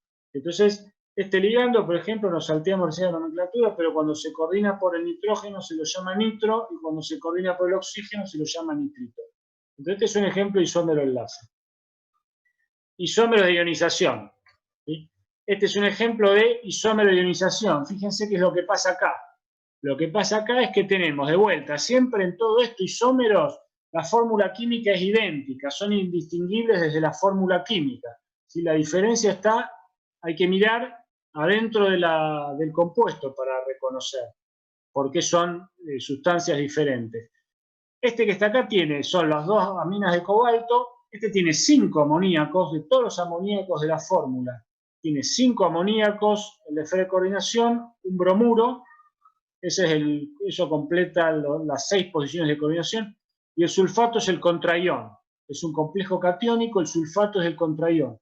Este que está acá, fíjense, este rojo, violeta, este rojo, este que está acá tiene también 5 amoníacos, y lo que ocurrió en este caso, en este ejemplo, es que se intercambiaron en su rol estos 2 aniones. Si el bromuro, que estaba en la esfera de coordinación, sale de la esfera de coordinación y se transforma en contraión, y el bromuro, que era el anión, el contraión, se transforma en el ligando y el sulfato pasa a ser contraión. Sí, Nicolás. Una pregunta, ¿hay por qué hay 3 oxígenos? ¿Acá? Sí. Sí, eso está explicitando, está siendo más explícito en cómo es que se coordina el sulfato. Y es una forma de identificar el átomo que está unido al centro metálico. ¿Sí? Ah, está bien. Pero es el sulfato, es el mismo que está acá. Sí. ¿Sí?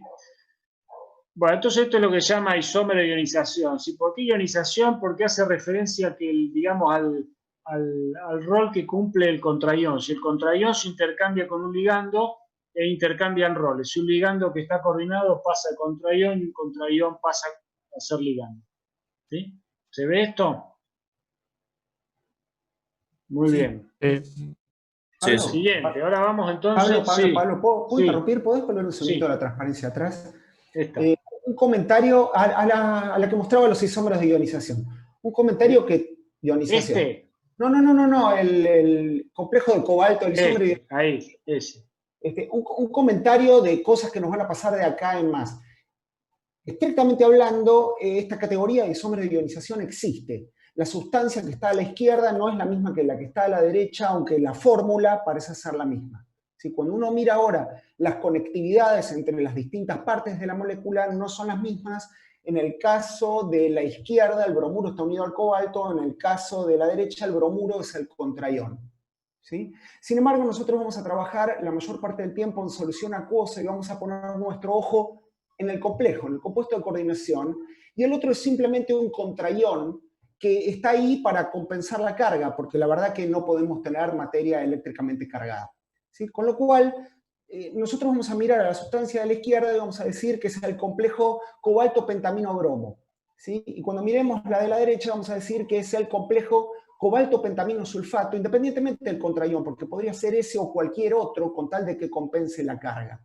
¿Sí? Así que tranquilamente me van a escuchar decir que esas 2 sustancias son otra cosa, y no son ni siquiera isómeros, son 2 sustancias distintas porque las esferas de coordinación tienen composición distinta. Ya no es una sutileza de cómo está unido. ¿Se entiende? O sea, el isómero de ionización existe, pero cuando pasamos a trabajar en solución y el contraión es simplemente esa cosa que compensa la carga, muchas veces esa categoría se nos cae y hablamos de que son sustancias distintas. Nada más, era ese comentario. Claro, exacto, digamos, es un comentario muy pertinente. Digamos, esto de isómero de ionización cobra importancia solo si estamos analizando aspectos sólidos. Si en el sólido estamos viendo la estructura sólida. Llevado a solución, el anión deja de tener importancia, entonces no vamos a estar hablando de isómeros de 2 sustancias que son totalmente distintas porque tienen un ligando que es distinto. Sí, ¿alguien quería preguntar algo? Sí, yo. Pero en este caso, el contraión, ¿estaría en la segunda esfera de coordinación o no? Bueno, lo que pasa es que hablar ya de segunda esfera de coordinación es entrar en un terreno más complicado, ¿sí? O sea, nosotros hablamos de esfera de coordinación del centro metálico. Lo que hay más allá, ya cuando estamos en solución, lo que sería segunda o, no sé, el solvente, como se lo llama, bulk o puro, ya entramos en un terreno más complicado. ¿Sí? O sea, en general, seguro en esta materia no vamos a estar hablando de segunda esfera de coordinación y es un tema más complicado eso, ya digamos, la química de iones en solución, cómo es la solvatación, las distintas, cómo se estratifica el solvente alrededor de las especies cargadas, es un tema más delicado, ¿sí? Está bien, perfecto. Bueno, y entonces ahora nos queda esta otra segunda mitad, ¿sí? Que tenemos estereoisómeros, ¿sí? Donde ahora vamos a ver que el asunto pasa por cómo es la disposición espacial de los ligandos, ¿sí? Entonces, estamos en esta parte acá. Si para el final dejamos los enantiómeros, ya nos centramos en isómeros geométricos, ¿sí? Entonces, hay distintos tipos. Ahora vamos a ver los ejemplos de isomería geométrica. Esta es la que se conoce como isomería geométrica cis-trans, ¿sí? Son los nombres que se utilizan, son los prefijos que se anteponen a la fórmula del complejo para discriminar los dos isómeros, ¿sí? Entonces, acá tenemos el ejemplo en un compuesto cuadrado plano, ¿sí? Que tiene el centro metálico, que es platino 2+, en este caso tiene 2 amoníacos y 2 cloruros, ¿sí? Fíjense, es un complejo neutro, ¿sí? Las dos cargas negativas del cloro compensan la carga formal 2+ del platino, el amoníaco es neutro, y fíjense que, obviamente, de vuelta, la fórmula química, acá no hay contraión, nada, no hay duda, la fórmula química es idéntica, pero la disposición espacial es claramente distinta. El ángulo cloro, platino, cloro, acá, fíjense, es un ángulo de 90 grados. Y acá el ángulo cloro, platino, cloro es a 180 grados. O sea, los cloros acá están en enlaces o posiciones opuestas respecto al platino y acá están en posiciones contiguas. Y son dos distintas formas de ver lo mismo, ¿sí? La forma para no equivocarse nunca es si uno mira los ángulos. Si el ángulo cloro, platino, cloro es 90, este 180, claramente son dos moléculas diferentes, ¿sí? De vuelta, esta disposición, ¿qué pasa acá? Por ejemplo, acá pasa que el cloruro está enfrentado a través del centro metálico a un amoníaco. Esto, una forma de escribir esto es decir también, por ejemplo, que las posiciones enfrentadas se llaman posiciones trans y las contiguas cis, ¿sí? Entonces yo puedo decir, por ejemplo, el cloruro acá está en posición trans respecto al amoníaco. Se están enfrentados, y acá el cloruro está en posición trans respecto al cloruro, y en posición cis respecto al amoníaco, ¿sí? Esta disposición diferente de los ligandos los convierte en isómeros y además les confiere de vuelta distinción en su estructura electrónica, ¿sí? Eso lo van a ver más en más detalle.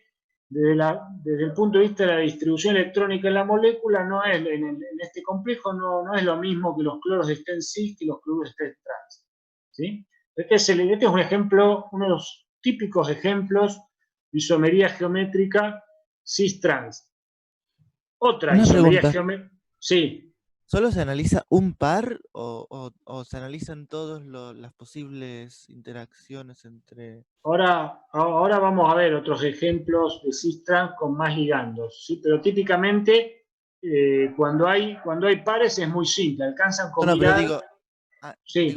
si se analiza solo el par cloro-cloro, o se tienen que analizar los 4 en esta molécula, por ejemplo. No, sí, analizando el par cloro-cloro es suficiente. Podrías hacer el mismo ejercicio analizando el par amoníaco, ¿sí? Pero Amoníaco-amoníaco. Pero en este caso, por ejemplo, analizaste también el par amoníaco-cloro. No, eso hice ahí digamos, hasta cuando me metí en eso ya no era necesario, ¿sí? Si quieren fue un comentario extra, ¿sí? Eso lo hice para extender la forma en que se puede utilizar esta nomenclatura cis-trans para referirse a la posición relativa de dos ligandos en un complejo, ¿sí? Está bien, bueno, gracias. Me fui más allá de isomería y lo usé para identificar ligandos a 180 grados respecto al metal o a 90 grados respecto del centro metálico, ¿sí? O Nicolás, dicho de otra manera, cuando uno mira un compuesto con fórmula platino, cloro 2, amoníaco 2, existen dos y solo dos isómeros geométricos, que son estos dos que están dibujados acá, ¿sí? Después es solo una cuestión de jerga, cómo hacemos para comunicarnos entre nosotros, cuál es el que tenemos adelante de la cara. Lo más normal es, a la hora de describirlo, tomar los dos ligandos que son iguales y decir cómo están dispuestos espacialmente. Entonces, si están del mismo lado, como en la figura de la izquierda, a eso lo llamamos el complejo cis, ¿sí? Y eso sale a analizar o bien cloro y cloro o bien amoníaco y amoníaco. Y si están como en la figura de la derecha, se llama complejo trans, porque están de lados opuestos, ¿sí? El amoníaco respecto del otro amoníaco o el cloro respecto del cloro. Ahora, después, como dice Pablo, en la jerga de todos los días uno puede decir cosas como que en el compuesto de la izquierda tiene un cloro trans a un amoníaco, pero eso ya no ayuda a identificar al compuesto más allá de la forma habitual. En esas nos ayuda a interpretar una propiedad. ¿Se entiende? Sí, está bien, ahora entendí, gracias. Muy bien, fíjense que para este complejo, en esta disposición, como decía Leo, hay solo dos, ¿sí? Cualquier otro intercambio que yo haga me va a dar o este, Si ustedes pueden probar, si pongo este acá o este acá o este acá, siempre caigo en este que está acá o en este que está acá. No hay otra forma de acomodar en un cuadrado plano estos 4 ligandos más que estos 2. ¿Sí? Bueno, otro tipo de isomería geométrica es esta que está acá, se llama FAC y MER, ¿sí? Que viene de las palabras en inglés de facial, de cara, y meridional, de meridiano. Si fíjense, este es un ejemplo, un compuesto octaédrico, o sea, 6 posiciones de coordinación conformando un octaedro, donde hay 3 amoníacos y 3 cloruros, ¿sí?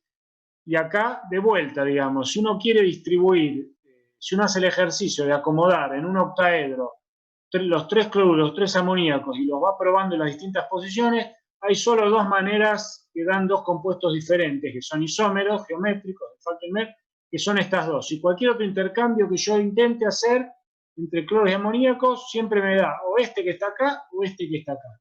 Si como uno los distingue, bueno, y por ejemplo, una forma de distinguirlos es otra vez el ángulo. Si en el FAC, fíjense, los ángulos cloro, cobalto, cloro, estos ángulos son todos de 90 grados. Si en cambio en el MER, los ángulos cloro, cobalto, cloro no son todos de 90 grados. Hay uno que es de 180.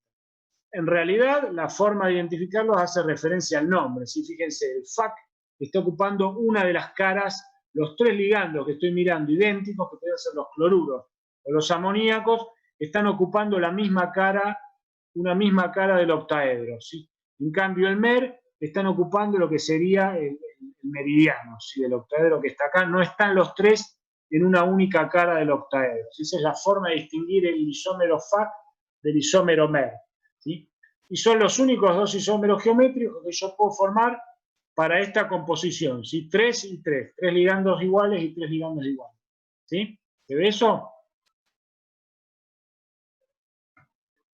Bueno, y acá hay, de esos MER y FAC que vimos antes, hay otros ejemplos. Y fíjense, este que está acá es un ejemplo típico. Esto es para que ustedes después lo trabajen en problemas y taller y los muevan y vean y intenten encontrar isómeros distintos.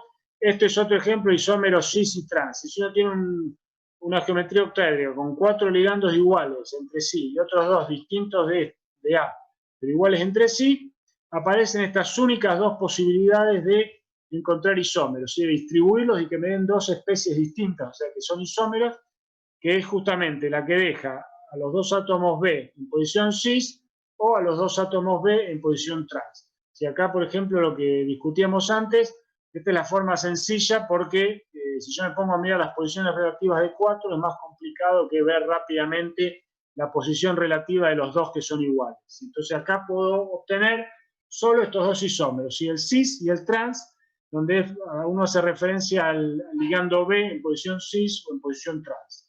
¿Sí?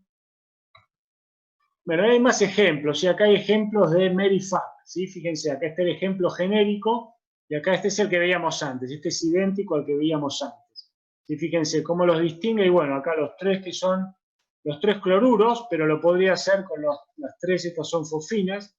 Los 3 cloruros acá están en una cara del octaedro y acá están en un meridiano del octaedro. Este es el FAC y este es el MER. Y siempre que tenga esta secuencia en un octaedro 3 y 3, tengo solo estos 2 posibles isómeros. ¿Sí? Bueno, y aparecen, insisto, esto lo van a trabajar más en problemas, pero según cuando el número de ligandos empieza, cuando digamos el número de ligandos empieza a variar y a haber más ligandos distintos, bueno, la posible combinación, la disposición espacial de esos ligandos puede dar lugar a un distinto conjunto de isómeros. Y este que teníamos antes ya lo vimos, este es el cis-trans, es el ejemplo que vimos antes, 2 y 2.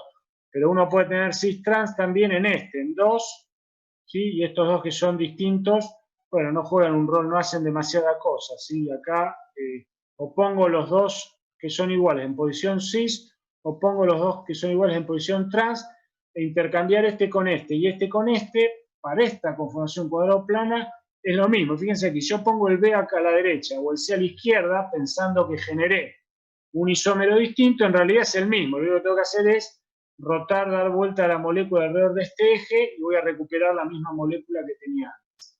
Y lo mismo acá, si yo intercambio estos 2, y lo que voy a tener que hacer después es yo intercambio estos dos pensando, o sea, pongo acá B y acá C pensando que encontré otro isómero, y yo la giro alrededor de este eje que dibujé acá, me doy cuenta que es la misma, solo que está rotada.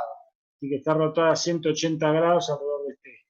Entonces eso es algo que aparece, y fíjense que hay que tenerlo en cuenta, que un isómero no se puede transformar en el otro por simple rotación. Si estos isómeros yo no los puedo pasar, no puedo pasar este simplemente rotando la molécula, porque efectivamente son moléculas con una disposición espacial distinta a la que no puedo generar por rotación de la molécula.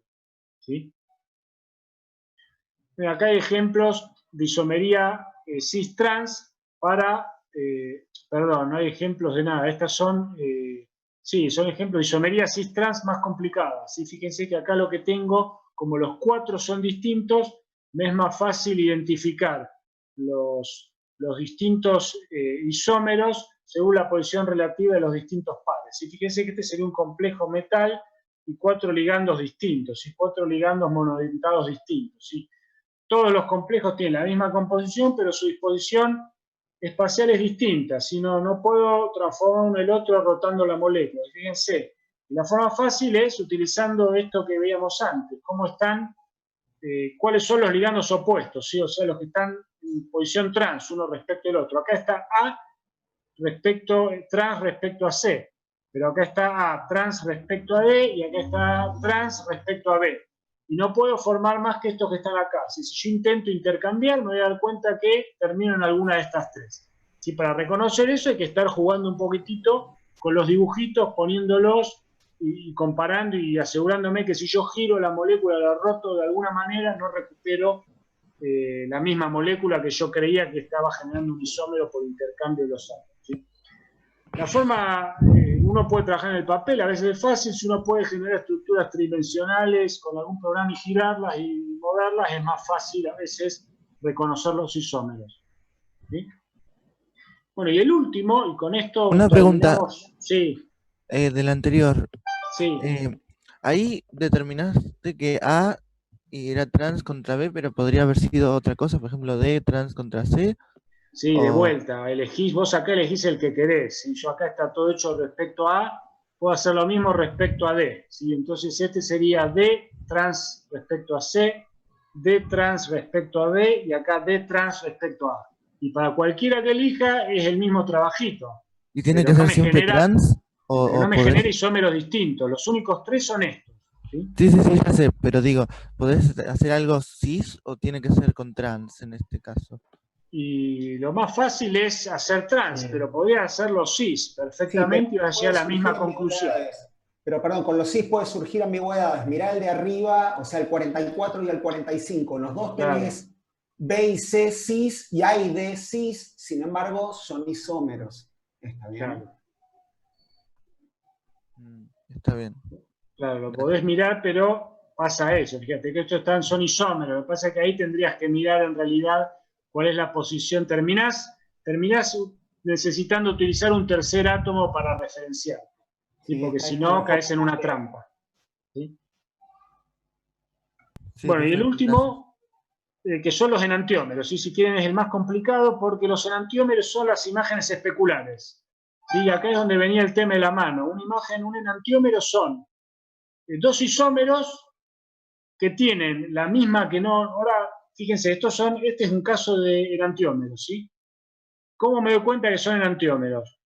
Porque, ¿cómo reconozco el enantiómero? Bueno, es la imagen especular. ¿Sí? Si yo pongo un espejo acá, está el ejemplo con... Este es el famoso... no tengo un aminoácido, pero un ejemplo de un par de enantiómeros son las manos. ¿Sí? Nuestras manos son enantiómeros. ¿Sí? ¿Por qué? Porque son, como se ve en este esquema, son imágenes especulares. Yo pongo un espejo acá y obtengo por reflexión la molécula, y la particularidad es que esas imágenes especulares ahora no las puedo superponer, si no son superponibles, átomo a átomo, ¿sí? En el espacio, o sea, no las puedo superponer. Si ustedes tratan de superponer sus manos, se van a encontrar con un problema. ¿Por qué? Porque la mano tiene 2 partes, ¿sí? Tiene la cara interna y la cara de afuera, externa, que no son idénticas. Si yo quiero superponer este pulgar con este pulgar, este con este con este, y así, la única manera que tengo es poner las manos así, ¿sí? Pero eso no es superponer. Si yo las quisiera penetrar, me doy cuenta que me quedan las caras, la interna y la externa, me quedan mirando para distintos lugares. Y bueno, con una molécula pasa lo mismo, ¿sí? Fíjense, esta molécula que tenemos acá, denme un segundito, voy a dejar de compartir esto y les voy a compartir otra cosa. ¿Sí? ¿Ven eso que está ahí? ¿Están todos viendo la imagen? Sí. Sí. Bueno, ahora la voy a mover. ¿Sí? Ven que es lo que teníamos escrito en el PowerPoint. ¿Sí? Son más o menos, está puesto ojímetro esto, pero es la imagen especular. ¿Sí? Y ahora lo que voy a hacer es voy a intentar superponerlas. ¿Sí? Para eso, esta la puse verde y fíjense, la voy a girar. ¿Sí? Para superponerla, ¿qué tengo que hacer? La tengo que girar, ¿sí? Y tengo que poner cobalto, cloro y cloro, que es lo más fácil, los tengo que poner uno encima del otro. Entonces lo tengo que poner acá. Tengan paciencia, porque esto lo estoy haciendo a mano. ¿Sí? No son, como esto está generado a mano, no son estrictamente idénticos. ¿Sí? Hay una muy ligera diferencia, pero ustedes imagínense que tienen que ser idénticos. Y entonces estoy tratando de superponerlos. Ven, todavía no los logré superponer, pero lo voy a conseguir. Tengo que poner el cobalto encima del cobalto, los cloros encima de los cloros, ¿sí? Ahí más o menos, ¿ven lo que le digo? Ahí hay una pequeña diferencia que tiene que ver con que las moléculas que generé no son rigurosamente idénticas. Hay una muy ligera diferencia en las distancias y los ángulos, pero casi que se pueden superponer. ¿Sí? Puedo hacer ahí, bueno, más o menos, fíjense, hay una muy ligera diferencia en el cobalto y los cloros, pero están casi superpuestas. ¿Sí? Lo que quiero resaltar es lo que se ve acá. ¿Y ven el problema que me apareció? El problema que me apareció es que el esqueleto de los carbonos de este lado y el de este lado no están superpuestos. Y estos se fueron en esta dirección y estos se fueron en esta. Entonces no hay manera, no tengo manera de superponer esas imágenes especulares. ¿Sí? Porque esto ya está, esto está superpuesto. Acá no hay tutía, no lo puedo volver. Podría girarla, ¿sí? Lo que podría hacer es esto. ¿Sí? Fíjense, yo puedo girarla así y decir, bueno, puedo hacer esto para superponer los cloros. Y la giro ahí y me encuentro con el mismo problema. ¿Sí? No hay manera de superponerlos. Entonces, esto muestra que no son moléculas idénticas, son una imagen especular que no se superpone. ¿Sí? Y esa es la definición más simple de enantiómero. ¿Sí? Ahora dejo de compartir y voy a compartir de vuelta al otro. ¿Sí? Y esto es lo que Leo siempre hace con Nemo, ¿sí? El peluche Nemo, pero que no lo tiene acá. ¿Sí? Ah, lo tiene ahí. Estás muteado, estás muteado. A ver, déjame que comparto la pantalla un segundito yo. Sí. Deja de compartir vos y comparto yo. Sí. Es un segundo. Esto es para ver si de verdad entendieron todo lo que tenían que entender. Yo tengo un Chewbacca acá, si No, quieren. yo tengo todo lo que hay que... ¿Tenés un Chewbacca? Buah, podría andar, pero esperá. Sí, no, justo me quedó acá. Esto es muy importante para ver si entendieron lo que había que entender. ¿Todo el mundo sabe quién es este? ¿Alguien, por favor, podría decir? Por supuesto. ¿Quién es? Sí. Es re de la edad de estos niños ese personaje. Por eso, ¿alguien me podría decir quién es? Rayo McQueen. Rayo McQueen, bárbaro. ¿Quiénes son? Buzz y Woody. Seguro, ¿no? Buzz Lightyear. Hablen con propiedad. Sí. Y Woody, ok. ¿Este quién es? ¿No conocen? Nemo. Este es Nemo, ¿no? Nemo. Estamos de acuerdo. Bien. ¿Estos quiénes son? Es para ver los enantiómeros. O sea que Nemo es enantiómero.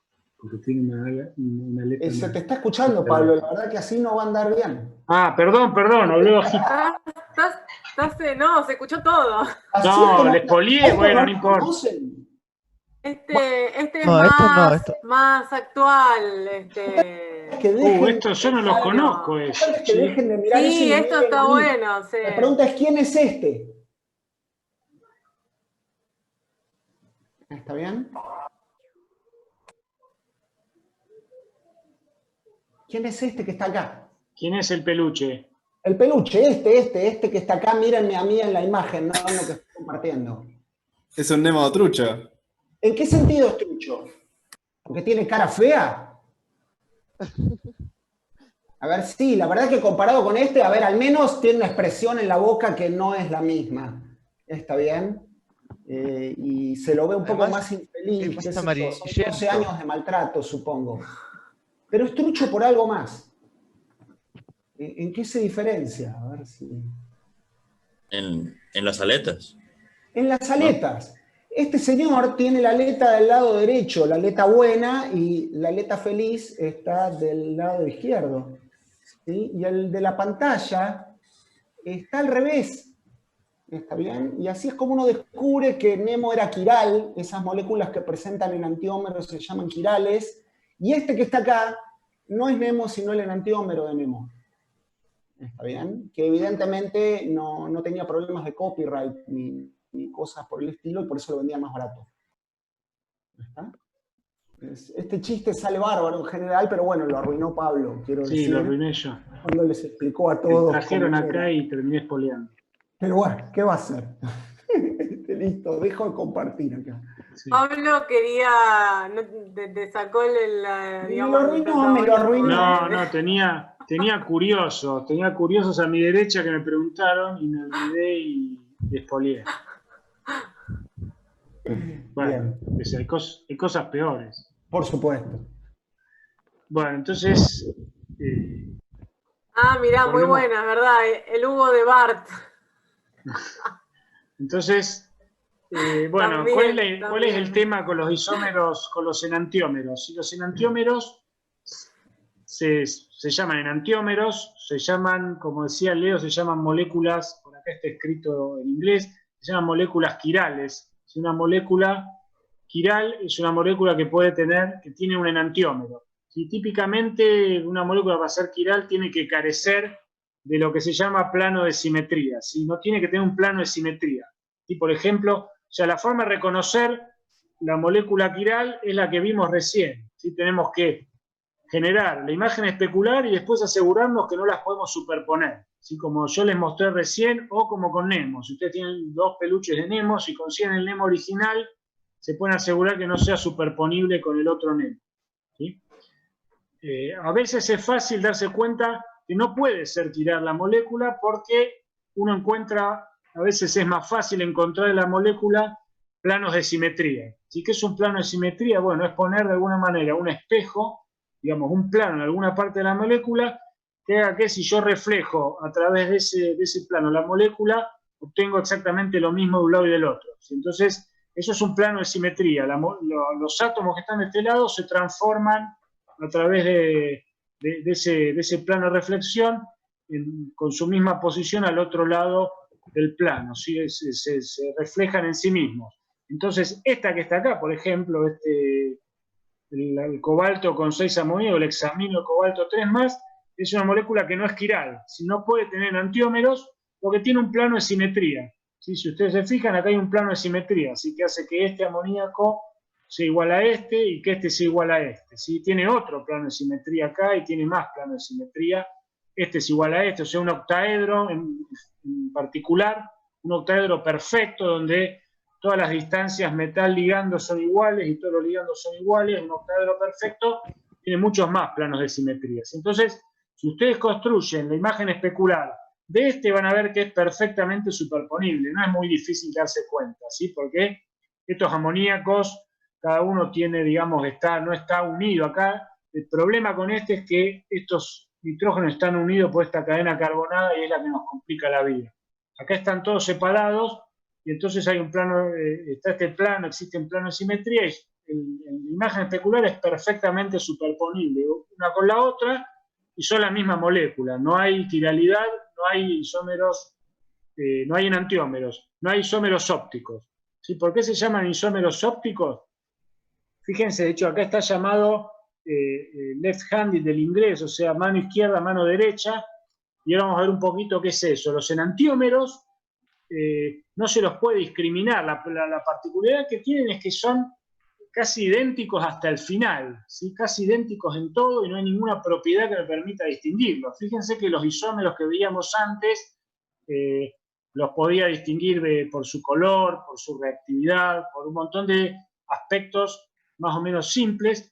Los enantiómeros no se los puede distinguir por ninguno de esos métodos y, digamos, la única propiedad físico-química en la que se distinguen es en esta propiedad que está ilustrada acá. Así que tienen la capacidad de, una molécula quiral tiene la capacidad de, lo que se llama, rotar el plano de la luz polarizada. ¿Sí? ¿Qué significa eso? Bueno, ustedes recuerdan o no que uno puede imaginar a la luz como, digamos, una onda, ¿sí? La radiación como una electromagnética como una onda, oscilando en un plano, digamos, en realidad es un campo eléctrico y un campo magnético oscilando en distintos planos, ¿sí? Entonces, hay una manera, utilizando, digamos, un material que se llama polarizador, que si uno incide con luz a través de un polarizador, lo que logra ese material es que una vez que la luz atraviesa el material, queda propagándose su oscilación en un único plano. Entonces es como que la logro planchar a la luz en un plano. ¿Sí? Entonces acá está, eso está ilustrado con esta flecha que está acá, esta doble flecha que está acá, es la onda esa oscilando en este plano que está acá, y lo que ocurre es que si ahora yo agarro, entonces tengo la luz, la polarizo en un plano, ¿sí? Con este material que se llama polarizador, y ahora la hago incidir, la hago pasar por un medio donde está mi molécula, donde está uno de esos enantiómeros, ¿sí? La molécula quiral. Imagínense que tengo un único enantiómero y lo pongo acá. Puede ser una solución, por ejemplo. La luz atraviesa eso y a la salida lo que ocurrió es que el plano en el que la luz estaba polarizada rotó. Fíjense, acá entró en este plano y acá salió en este plano. O sea que rotó un cierto ángulo, ¿sí? Y yo mido acá con otro polarizador y algún instrumento que permita medir el ángulo, mido con lo que se llama un polarímetro, es el instrumento, mido el ángulo, si puedo medir ese ángulo en que rotó la luz, que yo había planchado, por ejemplo, en un plano rotó en un ángulo, ese ángulo, digamos, esto se conoce como, ese ángulo que uno mide se conoce como el poder rotatorio de la molécula quiral y es el que identifica al enantiómero, ¿sí? Entonces eso da un ángulo que puede valer, no sé, 10 grados, 12 grados, 35 grados, eso depende, es intrínseco de la molécula en cuestión. Ahora, lo que es cierto es que cada uno de los pares enantiómeros, el que habíamos llamado izquierdo del inglés, left, right, LR, a veces se usa más menos también, para identificarlo, lo que distingue a los dos enantiómeros es que rotan el plano de esa luz polarizada en el mismo ángulo, pero en sentido contrario. Si uno lo rota en sentido horario y el otro en sentido antihorario. Entonces uno es el L y el otro es el R, uno es el más y el otro es el menos.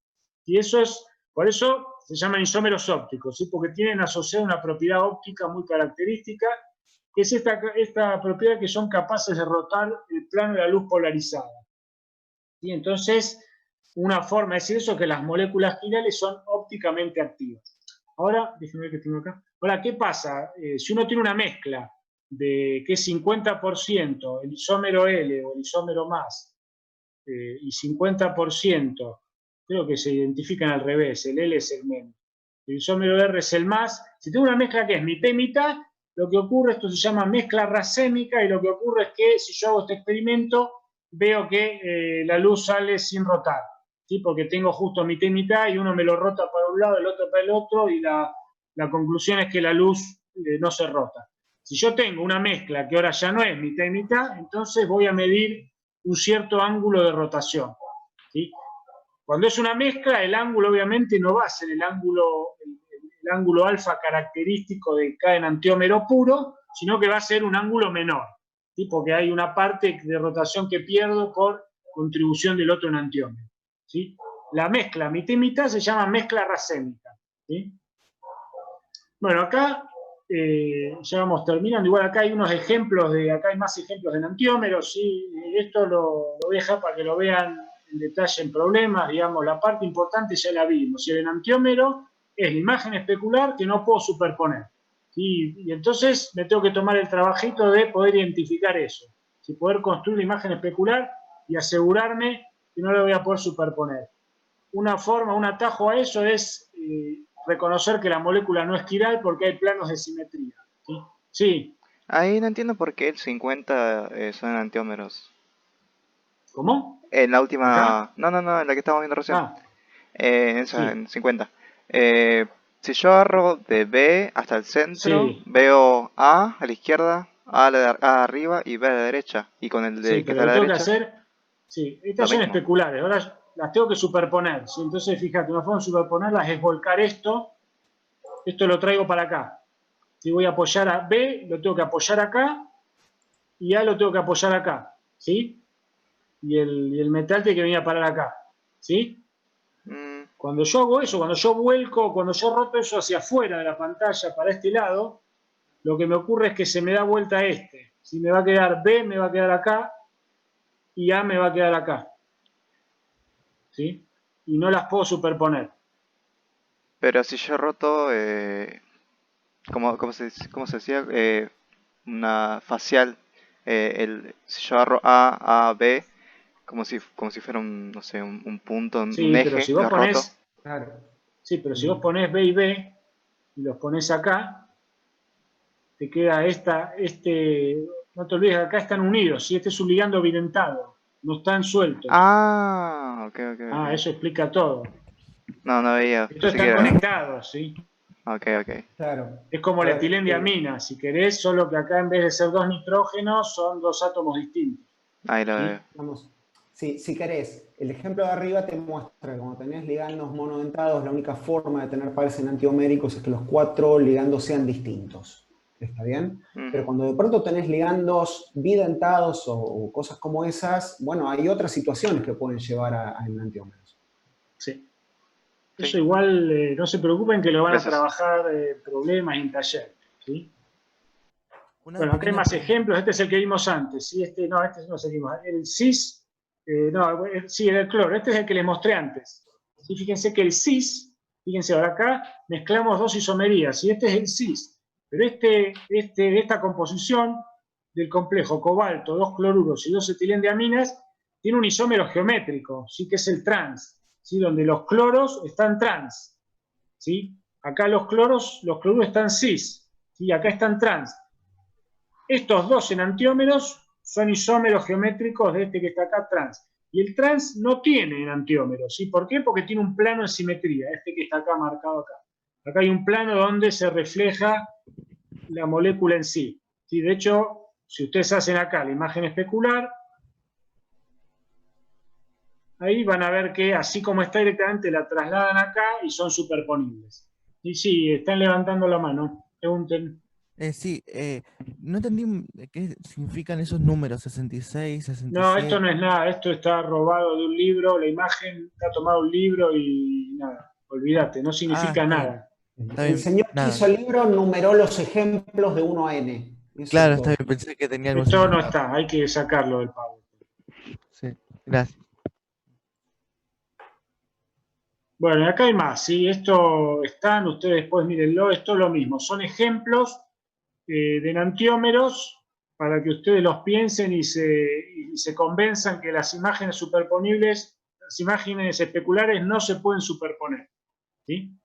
Y finalmente, lo último que les quería comentar es este tema de las mezclas. Y los enantiómeros, normalmente cada uno de los enantiómeros, los puros, tienen una propiedad, por ejemplo, el caso más, quizás más importante o más conocido, que más fácil puede entender, es el de los aminoácidos. Y los aminoácidos esenciales, los que tenemos nosotros y que cumplen un rol biológico fundamental, son todos los L, ¿sí? El isómero L. Y si uno cambia el aminoácido, los aminoácidos son quirales, y si uno cambia el aminoácido que son R, pierden toda función biológica, ¿sí? Entonces, fíjense que solo para resaltar la importancia de tener uno de los dos enantiómeros puros. Si tener uno de los dos enantiómeros puros, o los dos, poder aislar el enantiómero, puede tener impacto en sus propiedades, por ejemplo, en sus propiedades biológicas. Entonces, cobra mucha importancia poder separar las mezclas de enantiómeros. ¿Sí? ¿Y qué pasa? La mezcla racémica, esa que yo les contaba antes, si tengo mitad y mitad, ¿sí? Es muy común la mezcla racémica, porque muchas veces uno hace una reacción química a partir de dos compuestos que ninguno de los dos es quiral, ¿sí? Sin embargo, tienen la capacidad de formar un compuesto, el producto de la reacción sí es quiral.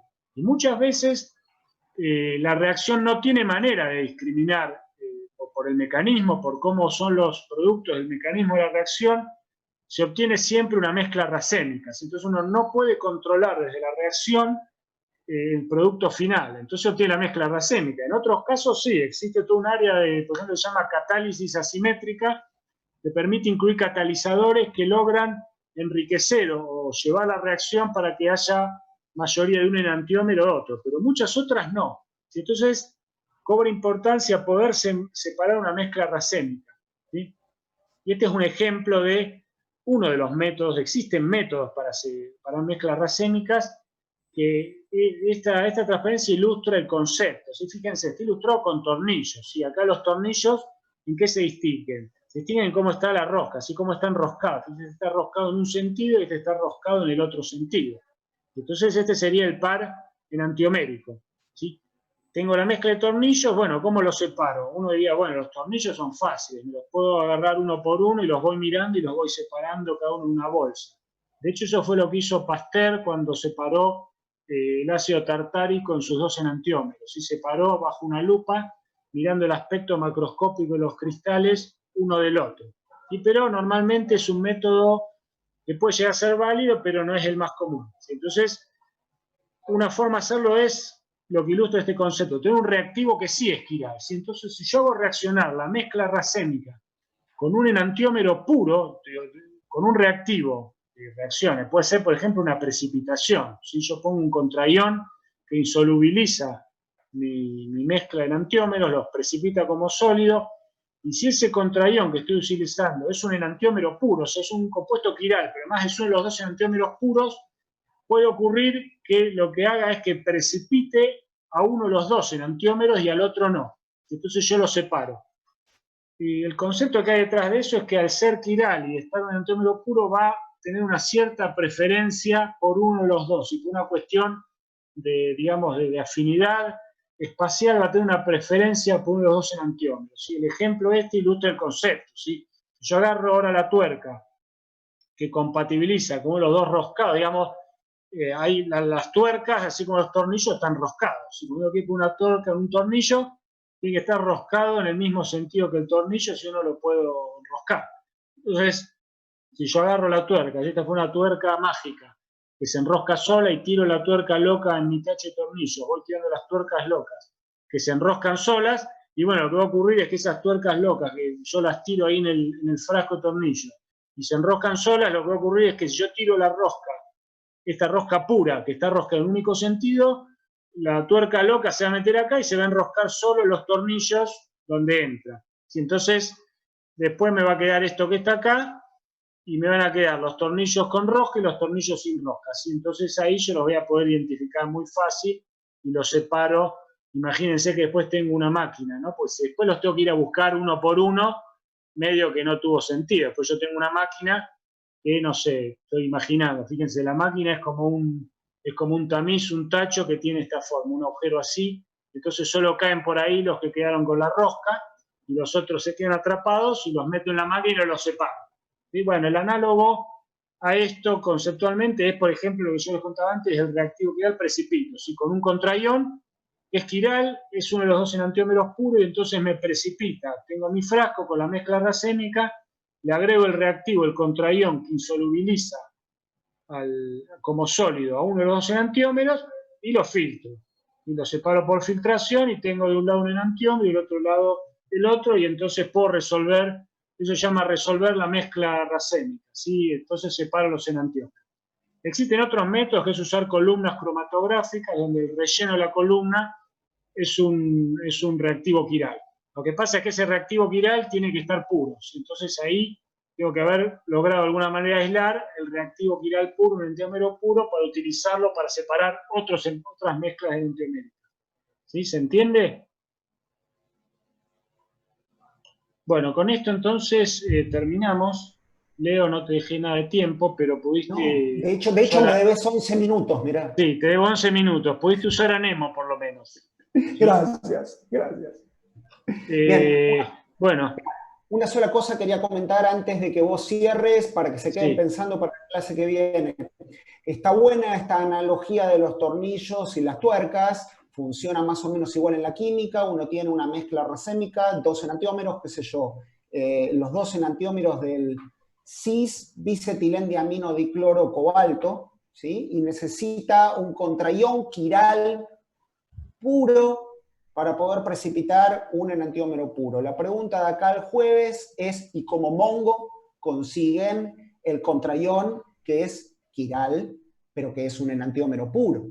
¿Está bien? Porque es el mismo problema. Cuando uno sintetiza, obtiene mezclas racémicas que tiene que separar. ¿Cómo es que alguna vez conseguimos un reactivo enantioméricamente puro para poder empezar con esta historia? Claro, es como el huevo y la gallina, así como cuando Bien. les mostré el refinamiento electrolítico del cobre, que yo les decía, tengo en el cátodo Unas barras de cobre. cobre puro y en el otro el impuro, ¿de dónde cuerno saqué el cobre puro? Bueno, la pregunta acá es de dónde se saca el enantioméricamente puro y lo vemos el jueves. Antes de que todo se escape, no sé si tienes algo más que decir, Pablo. No, solo si alguien tenía alguna pregunta más. Si no, no tengo nada más para decir. Bien, entonces los retengo yo un minuto, espero que sea un minuto de verdad. El jueves arrancamos con aspectos de estructura electrónica de compuestos de coordinación, ¿sí? Vamos a cambiar un toquecito en la modalidad, no demasiado. Un toquecito quiere decir que, a diferencia de todo el mundo que es mucho más ordenado que yo soy un desordenado y por lo tanto es 100% seguro que no va a haber teórica grabada antes de la teórica. ¿Está bien? La teórica No, Leo, grabada yo vendrá tampoco di las teóricas grabadas antes de la teórica. Gracias, Flor. Y Luis creo que tampoco, o sea, Bien. las Bien, mandamos entonces después, hagámoslo distinto. Salvo Fabio y Pablo, que están dementes. que son ¿sí? muy ordenados. Vamos a volver a la modalidad normal en que las teóricas se graban después. Y tiene su encanto grabarlas después porque deja una posibilidad de grabar el vivo. Y de hecho lo estoy evaluando seriamente y después editarlo para Yo no me sacar animé a eso, pero es una opción. Es una alternativa, después habrá que editarlo para eliminar esos momentos embarazosos en donde uno dice una burrada, en particular cuando la diga yo, está bien, pero más allá de eso, digamos, lo que deja el grabar después es hacer hincapié en algo que no es surgido como interesante durante la clase y eliminar eso que uno creía que era muy interesante, resultó que lo sabía todo el mundo y no tiene sentido dedicar 20 minutos del video, ¿sí? Lo que probablemente también voy a hacer es generarles sí el material escrito, o sea, el PowerPoint que yo vaya a usar va a estar como PDF en el Classroom o en algún lado para que lo puedan bajar y entonces puedan anotar algo ahí si tienen ganas. ¿sí? Y lo que también vamos a tratar de hacer de acá en adelante es generar un canal de Discord para hacer consultas exclusivas de teórica. ¿sí? Canal de Discord que no va a funcionar durante la teórica porque es totalmente imposible estar compartiendo en la pantalla, mirar el chat del Zoom y el chat del Discord. Eso solo lo puede hacer poca gente del mundo, probablemente Juan y nadie más. Yo no lo puedo hacer. Pero fuera de eso, la idea es que una vez que termina la teórica, si se quedaron con alguna duda, puedan lanzar ahí las cosas y yo o el que pueda contestará. Y si hace falta, incluso podemos pactar en algún momento un encuentro en alguno de los canales de audio para solucionar algo muy puntual que no nos deje vivir hasta la clase siguiente. ¿Está bien? Eso era todo. Más allá de eso, como siempre, a las 9, mucho café. Mucho café. ¿Y sí?